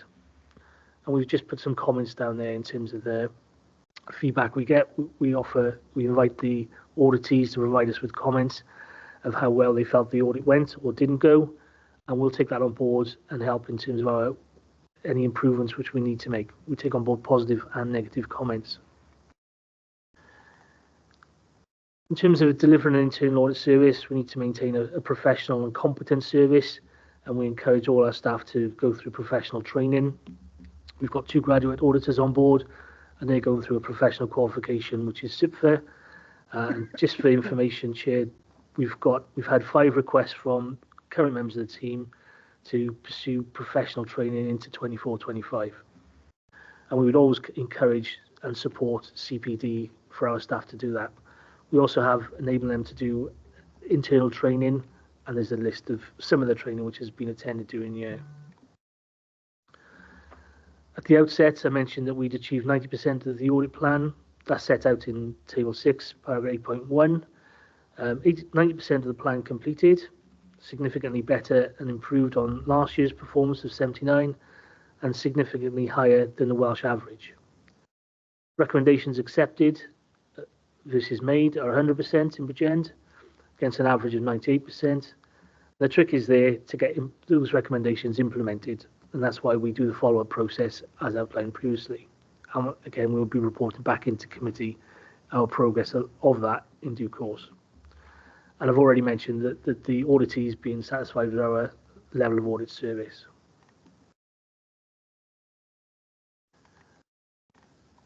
Some information, background information about public sector internal audit standards, Chair. We need to comply with those. They are important. It's the way we operate. It's the way that all internal audit teams across the public sector in the UK must operate. and we need to demonstrate that we are compliant. We do an annual internal assessment to make sure we are compliant, and every 5 years we're required to undertake an external assessment with a peer review within the Welsh Chief Auditor group. And just for information, that was undertaken and finalised in 23-24 by our peer colleague, and provided assurance that the Regional Internal Audit Service and Internal Audit for Bridgend is fully conformant with the standards, and that report was presented to all of our partner governance and audit committees in 2023-24. As a Regional Internal Audit Service, we need to be professional, approachable, flexible, independent, albeit we are internal to the organisation, and objective, as we need to maintain our critical friend status. So we go through a recruitment process as and when there's vacancies, and we're supported by external support as and when required, but we will try and minimise that in 24-25. So that all of that feeds into my annual statement, which is in section 11, and we've split that over the three elements: risk management, governance arrangements, and internal control. As members will see, all three have been given a reasonable level of assurance based on the work we've undertaken during 23-24. That accumulates into the overall opinion, which is set out on page 96 of your papers, which identifies that that is my opinion, and I'm given a reasonable level of assurance with the appropriate definition for Bridgend Council. Annex 1 of the report identifies the work we've undertaken and the opinions we've issued during the year, along with a number of recommendations per individual report. Annex 2 identifies progress against the plan.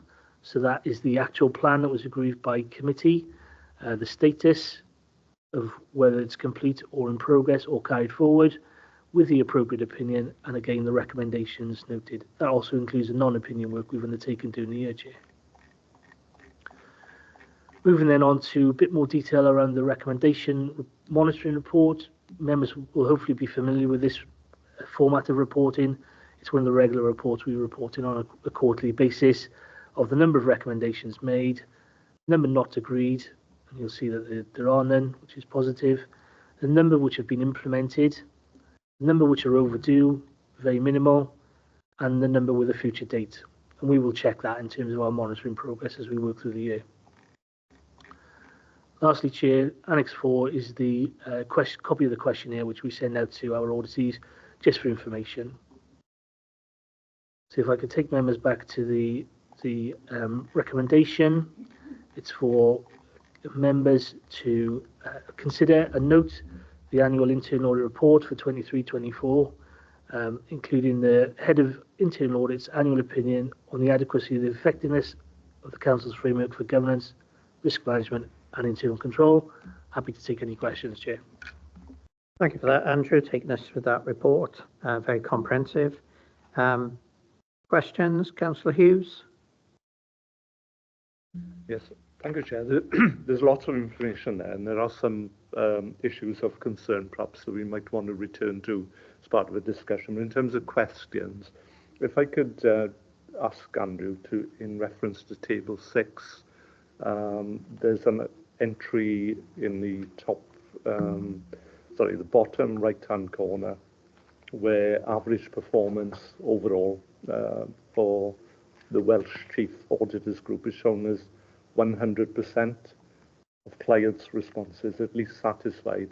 Our own performance was, if I got this right, 94%. If that's an average of ourselves and other local authorities, surely that shouldn't be 100%. So could we just check that percentage? Thanks. Thanks, Councillor. Yeah, that's the information that's collated by the group. I think the date at the top might be incorrect, but we will check that, because it's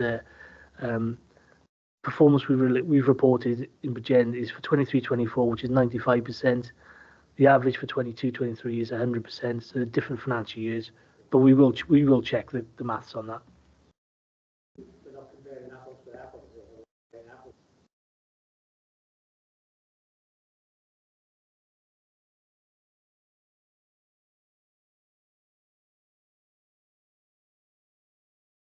Other questions, anyone? Oh, Biden.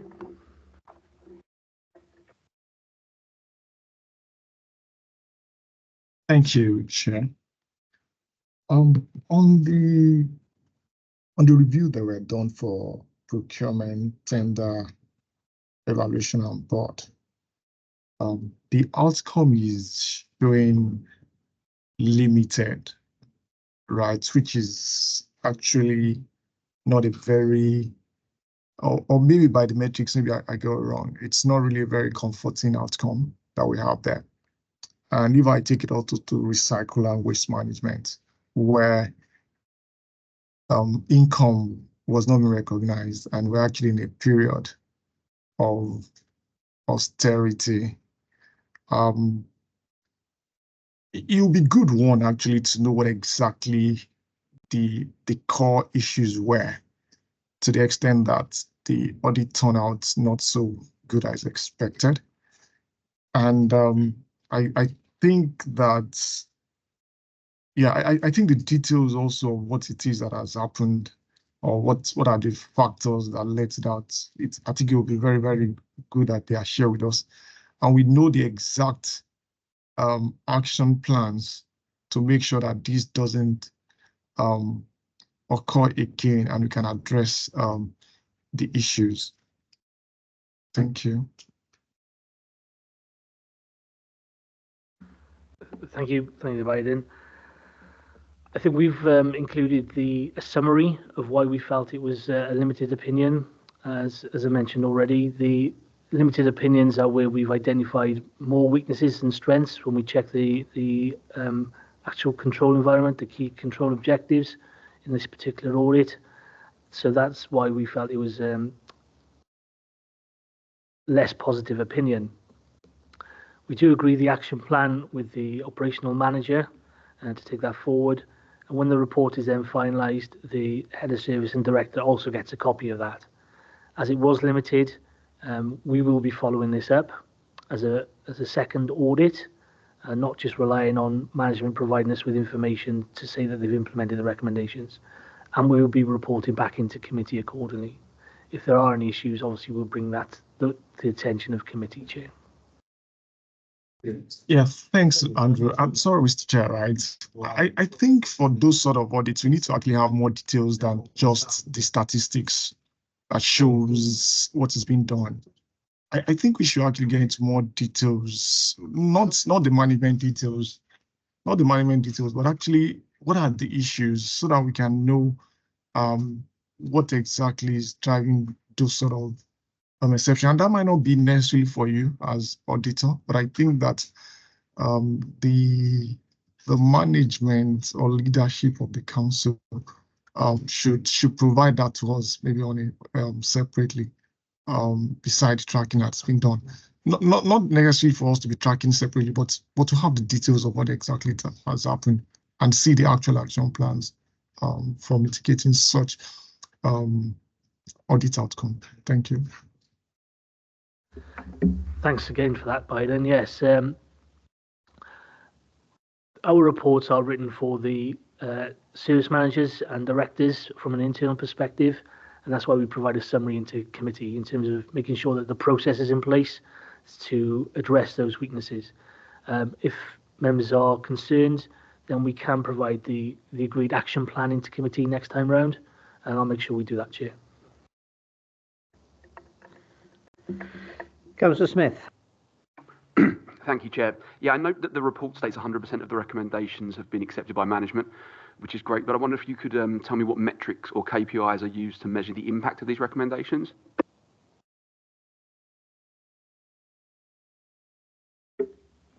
In our reports, thank you, Councillor, for the question. In our reports, we identify whether there's a weakness or a strength in the particular control environment. So we're providing a balanced view, I think, in terms of the overall control environment in a particular area which we're auditing. We identify a risk to that weakness, because that exposes the authority to a risk if there's a gap in the controls or a weakness in the controls, and we determine whether that's high, medium or low. And that is subjective, and I agree that, and I appreciate that. but that is the case for all auditing across the UK within the public sector. The risk includes the potential impact of not addressing that particular issue, and that is then accepted by the service manager, and awareness is given to the head of service and director when we issue the final report. That's as far as we go in terms of the matrix of defining that particular risk, but we do follow it up with evidence to support that recommendation has been implemented to either minimise or eradicate the particular risk.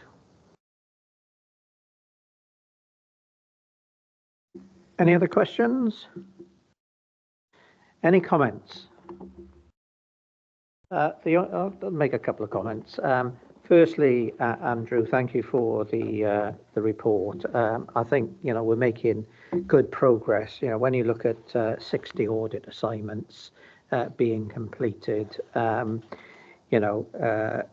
which is a great achievement, really, considering where we were last year with reduction in staff and such like. So I think the team needs to be complimented there, and if you could convey that, please. In regards to section 3 of your report, which sets out the limited reports and the errors that basically are found there, I think if we go back to the very beginning of the committee meeting, I think, Mark, those are the areas where committee wanted the heads of service to actually provide their comments on it. Obviously, Lindsay has dealt with school vehicles, but you've still got issues around the security, adult placements, St Mary's Catholic School, the procurement and tender evaluation, the recycling. So it was ensuring that we had an update on those to assure ourselves that matters were being dealt with. And obviously, if we're not, with the action plans, obviously, but if we're not, then we would call in the relevant heads of service. So those are the ones we really need to chase now for next committee, so that we can look at those very specifically, because lots of those are limited and they've been outstanding for some time. In regards to, I think this may be a typographical error, Andrew, in 3.8, you've got following of audits undertaken, unless this is a general statement, you've got, it is pleasing to note that the audit undertaken in Abercerdyn Primary School during thing demonstrated improvements. Should that be in there? That's okay. That's all right. That's a general, that's okay. I thought it was in relation to recycling and waste management, so no, that's okay. But apart from that, I think, and we're going to go on to where you're going to go for next year's plan. And just to mention, I think you've got 50 audits set out there, and given you've done 60 this year, but clearly they're a lot larger and a bit more complex. I think, your team and the internal teams need to be congratulated on that, so thank you for that. If there are no other comments, then can I move to the recommendations, and can I suggest that we note the annual internal audit report for 23-24 and note the head of internal audit's annual opinion? I'll formally move, Chair. Thank you, Richard. Can I second? Thank you. Anyone against? Nope. Thank you very much. Next item then is the internal audit strategy and risk-based plan for 24-25. Joan. Yeah. Thank you, Chair. Sat there patiently. Thank you. Good morning. I'm Joan Davis, Deputy Head of the Regional Internal Audit Service. So again, this is another annual report, the purpose of which is to provide members of the Governance and Audit Committee with the annual internal audit strategy and risk-based plan for 24-25 for approval. The internal audit strategy is attached to Appendix A. Members will see that strategy recognises that for 24-25, the Regional Internal Audit Service is a 3-partner model, and the plan therefore takes into account the resources available during 24-25 on that basis. The strategy sets out the requirements of the internal audit as per the Public Sector Internal Audit Standards and the Accounts for Audit Wales regulations. The strategy includes a definition of internal audit as per the standards, the Section 151 officer responsibility, and the information to be provided to this committee. It also outlines the methodology used to develop the risk-based audit plan and the approach taken when the team undertake audits. Moving on from that, Appendix B is the annual risk-based plan for 24-25. The plan provides this committee with an overview of the work to be undertaken, which will offer sufficient coverage to provide an overall annual opinion at the year end. The Governance and Audit Committee will receive regular updates on the progress of the plan and any changes that may be required during the year. This plan has been shared with CMB, who have had the opportunity to comment. The plan provides this committee, The plan provides this committee with the audit areas to be reviewed, a proposed outline scope for each, and a priority rating. The plan includes the 4 audits that were ongoing at year end, which have been carried forward, and the 2 audits that were not started in the 23-24 plan. There are currently 50 items listed at Appendix B, 37 opinion-related audits, and 13 which will not necessarily provide an audit opinion, and that's from item 38 onwards on the appendice. You will note that provision is in the plan for follow-up work, which is item 1. That is to undertake audits that have previously been given only limited assurance, as we've previously discussed. School coverage is shown as item 28, financial systems item 12, and ICT audits item 18. These programmes will be developed during the year, and audits completed under these headings will be reported as they progress individually. Therefore, we are happy that the proposed audit plan will provide sufficient coverage to provide an overall annual audit opinion at year end, whilst being flexible to allow for changing circumstances and events as they may occur, such as requests to respond to new issues as they emerge. That's all I'd like to say, Chair, but I'm happy to take any questions. Thank you. Thank you, Joan. Are there any questions? No? I've only got a question. The 2 which are carried over from this year from last year into this year, were they carried over from the previous year, or are they new ones? They're not sort of ones which were being carried over, are they? If I go back to the appendices, Chair. No, one is the payment card industry data security standards. So no, that's one that was new, and the other one is quality assurance. No, neither of those were. No, I think one of the carry forwards was, but the others weren't. Okay. No, that's okay. That's great. And the other comment I'd make, well, I'll make some comments in a minute. Sorry. If there are no other questions, any comments? No. The only comments I make, obviously, it's preferable to get the high priority audits done first before you start the sort of medium ones, if you can. Clearly, in moving the project plan forward, and keep us updated on the follow-up reports that you do, because obviously they will be carried over from the limited ones we've had before and such like. Are there any other comments? No. If we go to the recommendation, then that the recommendation is that we approve the draft internal audit strategy, Appendix A, and the draft annual risk-based audit plan for 24-25. So I'm prepared to move, please. Thank you, Martin. Can I have a seconder? Thank you, Richard. Anyone against? No. Thank you. Item 13 is the Regional Internal Audit Service Charter 24-25. Thank you, Chair. Andrew Wathen, Head of the Regional Internal Audit Service. And the purpose of this report is to present to members of committee the Regional Internal Audit Service Charter for 24-25. And we do so in accordance with the Public Sector Internal Audit Standards. So it's a requirement that we need to do this on an annual basis. We review, update and report in accordingly.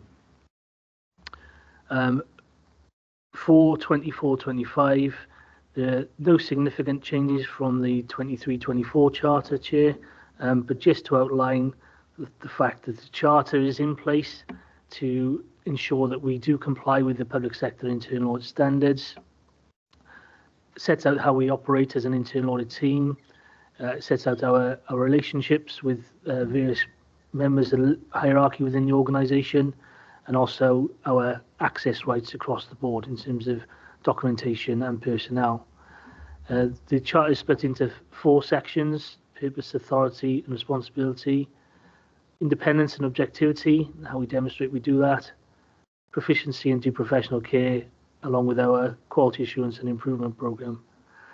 But what I've done for you, Chair, is to just outline the updates we've made, and that is shown on paragraph 3 onwards. We've updated it to ensure that it now covers the 3-partner module, as explained previously this morning. There's a reference to the new global internal audit standards, paragraph 2.14. They've been revised completely, and the Public Sector Internal Audit Standards Board for the UK is currently reviewing those to see if there's any impact on the actual public sector internal audit standards. So no news yet, and there's an intention of getting any updates out to be effective from April 25. So as and when they come through, Chair, I can report those into committee. There's a reference now in the Charter to the anti-fraud, bribery and corruption policy, which was made as a recommendation of our external assessment and the public sector internal audit standards.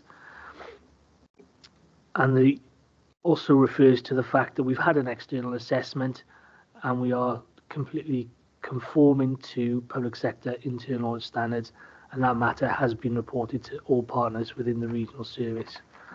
So the recommendation, Chair, is for members to consider and approve the Regional Internal Audit Service Charter for 24-25. Happy to take any questions. Thank you, Andrew. Any questions, anyone? Martin? Yes, thank you, Chair. I think the point that I did raise last year is on point 212, the importance of elected members and lay members together with head of internal audit, having a sound working relationship. Apart from these meetings, I think these are the only opportunities we have to meet each other and to discuss matters of concern. Is there anything that we can do outside of these meetings to try to foster those relationships?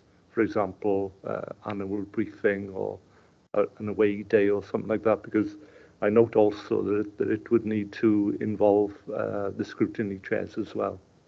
Thank you. Any thoughts? I think that could be quite worthwhile in some respects, because Gareth and I attended the Audit Wales seminar. There's also another seminar going on in October, Andrew, I think, for chairs and vice chairs. Yet again, the professional group didn't take up my suggestion that they should include all governance and audit committee members, because we are as one. We're not just a chair and vice chair. So, but I think that may be worthwhile, maybe on an annual basis, having, maybe a morning session to pick up some of these issues. Can you think about that, Andrew? And, just put in a short sort of couple of hour training package together? Certainly, Chair, yeah. And thanks, Councillor, for the question. I think I'll work with Cass and the team to see if we can support that. Good. Okay, are there any other questions? Any comments? No, so the recommendation, I have my finger in the recommendation just then. I was looking at the paragraph, Mark, that was referred to. I think it's that we approve. So we've considered. So we approve the Regional Internal Audit Service Charter for 24-25 attached in Appendix A to this report, which is recommendation 9.1. And I suggest the recommendation 9.2 to look at setting up an annual training session with those elected representatives and lay members as proposed, to deal with any sort of outcomes of reviews or good practice in regards to governance and audit and scrutiny. Yep. So I'm prepared to move, please. I formally move that, Chair. Richard, can I have a second? Thank you, Martin. Anyone against? No? Okay, thank you. That's carried. Next one is the Forward Work Programme 24-25. Deb? Yes, thank you, Chair. For the recording, I'm Deborah Exton, Deputy Head of Finance.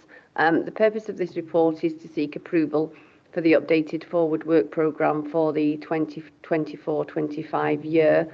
And the reason for this is to enable the Governance and Audit Committee to make sure that they are actually undertaking all the responsibilities of the committee, a number of which are set out in paragraph 2.1. So what we have is in table 3.2, we've got a list of the agenda items that are currently proposed to be brought to the next meeting of committee, which is on the 19th of July. And in Appendix A, we've got a full breakdown of all the reports for the remainder of the year. And the recommendation is for committee to consider these and to see if there's anything else that they want to bring forward to committee at some point during the year, or whether there are any additional officers that they may want to invite. So it just takes you to the recommendation, Chair. Thank you, Deb. Any questions, anyone? Thank you, Chair. Can I just ask Deborah, we have spoke about this before, Chair.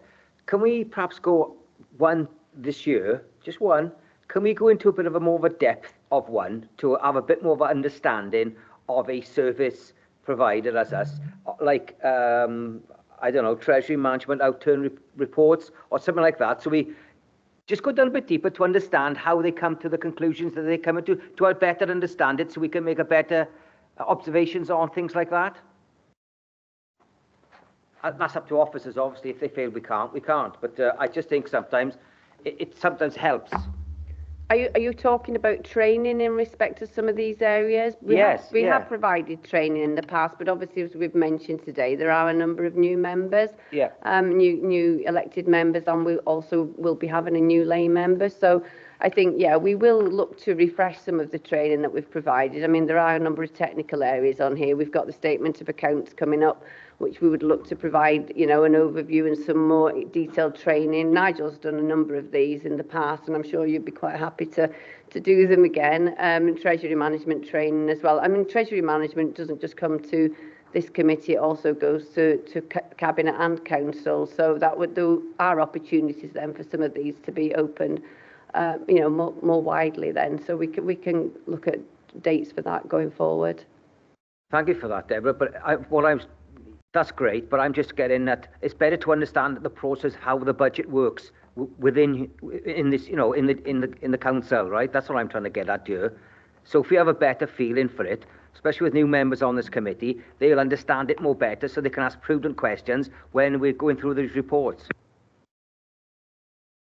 Yeah, I think the update training is very important. Setting the budget obviously is a little bit more complex because the officers don't set the budget. You elected members set the budget. So yeah, I think that would be useful. Nigel doing his treasury management and master of the dark arts finance thing. I didn't know whether to call him Professor Snape, but you know what finance is. It is fairly complex. It's not an easy subject to get your head around. And I agree with that. I think that would be very useful. So get your potions out, Nigel, and do something for us. Bayadin? Yeah, thank you very much, sir. I just wanted to check, in the program of work, where is ICT and cybersecurity covered? And I'm asking this question based on the last presentation, the presentation made the last time by the head of IT, where the processes were brought, and there were some action items around how do we track that we're doing well on cyber. And I think cyber is an issue that must be of importance to us as a governance committee. So thank you. Just wanted to know. Thank you. Yeah, thanks, Bayadin. Obviously, Caris has got an action to report back to us because it was one of the, I think it was a limited, wasn't it? assurance. So, Gareth, do you want to update there? I was to say we did have that internal audit report, and actually we brought two separate reports subsequently into Governance and Audit Committee to, I hope, allay any concerns that members have got. I suppose just to reassure you that it remains a high issue for us, obviously, and we're always looking at it and how we can do it better. I suppose it came to you via the corporate risk assessment as well, where we were asked for particular information on that, which is why you then had those two reports. It still sits there within the corporate risk assessment, really. I have no problems in us maybe coming back to governance and audit on a 12-monthly cycle because it is a particular issue, I understand. So if members wanted that, we could certainly look as to when we can put that back into the forward work programme. Yes. Councillor Martin Williams. Thank you, Chair. Building on what I said earlier, I don't see anything in here about our management of the capital programme, and I did say that was my hobby horse. And I do recognise that these are some of our statutory sort of reports that we need to look at, but I still have concerns about our management of the capital programme. And I did raise this a few months ago when I think the Capital Management Board was formed, and how is that going, and how could it potentially evolve to become an approving body, and so forth, so on and so forth.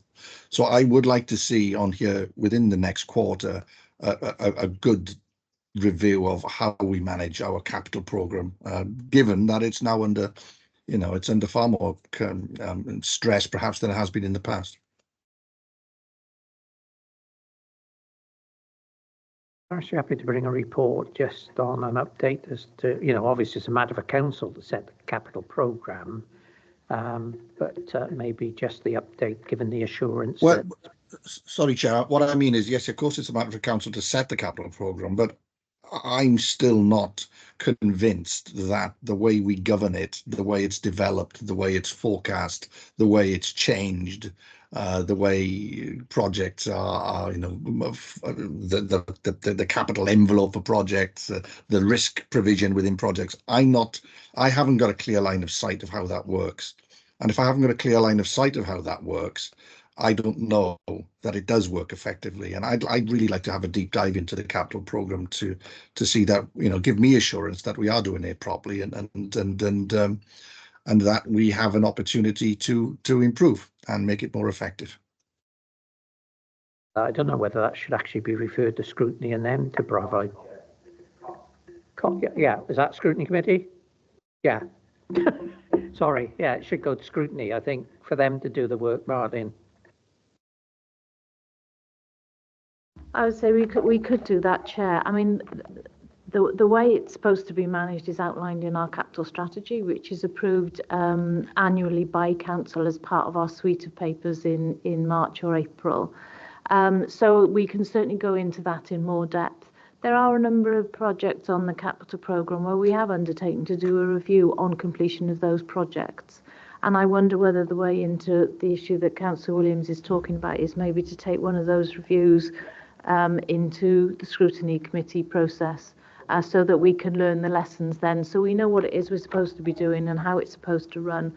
But maybe after we've done one of those reviews, we could use that as a case study to say, well, did that happen in this instance? Is the way in which we continue to manage the capital programme right, or are there any lessons that we can learn? Can I come back, Chair, and I'll leave it there? Yeah. I feel like I'm in a parallel universe here, because I'm talking about something that I understand quite well, and it seems I'm not able to articulate this. I'm not concerned. Well, I am concerned, but this isn't concerning in the governance of individual projects. It's how we form the capital programme, how things get into the capital programme, how that capital programme is forecast. How, for example, can it be that, as happened in my term as a councillor, we've seen 40% slippage in the capital programme within a 3-month period? How is this properly forecast, and how do we have assurance that we have a robust process around the management of the capital programme, not individual projects, the thing as a whole. And we have the MTFS for our revenue, and we you know, whether we like it or not, we have robust controls around that. I don't see that for the capital programme. So either I'm blind to it, in which case my eyes need to be opened, or there is something missing, and I need to have the assurance, and I need to give those members, my colleagues who aren't on this committee, that assurance that it's being robustly managed. And more importantly, we need to give the public that assurance, because they would expect us to manage our capital fund and our capital programme, you know, as robustly as our revenue. So that's my last point, but that's what I'm trying to get across, not individual projects.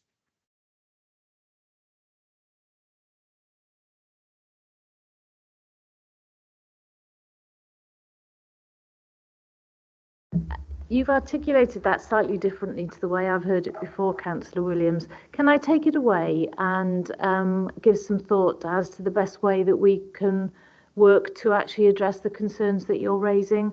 And then, having done that, where it's best placed, whether it comes into this committee or whether it needs to go into COSC, and then we'll do something to try and address that concern. Is that all right, Councillor Williams? I mean, it is what it is. Thank you, Gareth. Thanks, Councillor Williams. Okay, are there any other comments? No? Okay, so clearly the recommendation is that we approve the updated forward work programme for 24-25. Given the comments made, obviously next committee we've got the heads of service reports also need to come on there in regards to those areas that were set out in Andrew's plan, which should have come here, but will now come. We may need a covering report, Andrew, just to deal with them. But apart from that, someone prepared to move, please, the forward work programme? I'll formally move, Chair. Thank you, Richard. Can I have a seconder? Thank you, Martin. Thank you. Anyone against? Nope. Thank you. Well, item 15 is urgent items. There are no urgent items today. Obviously, can I thank everyone for their contribution today? I think it's been an interesting meeting again, with some very valid points being made, and look forward to seeing you all on the 19th of July, is it? 19th of July is the next meeting. And thank you very much, everyone. Thank you very much.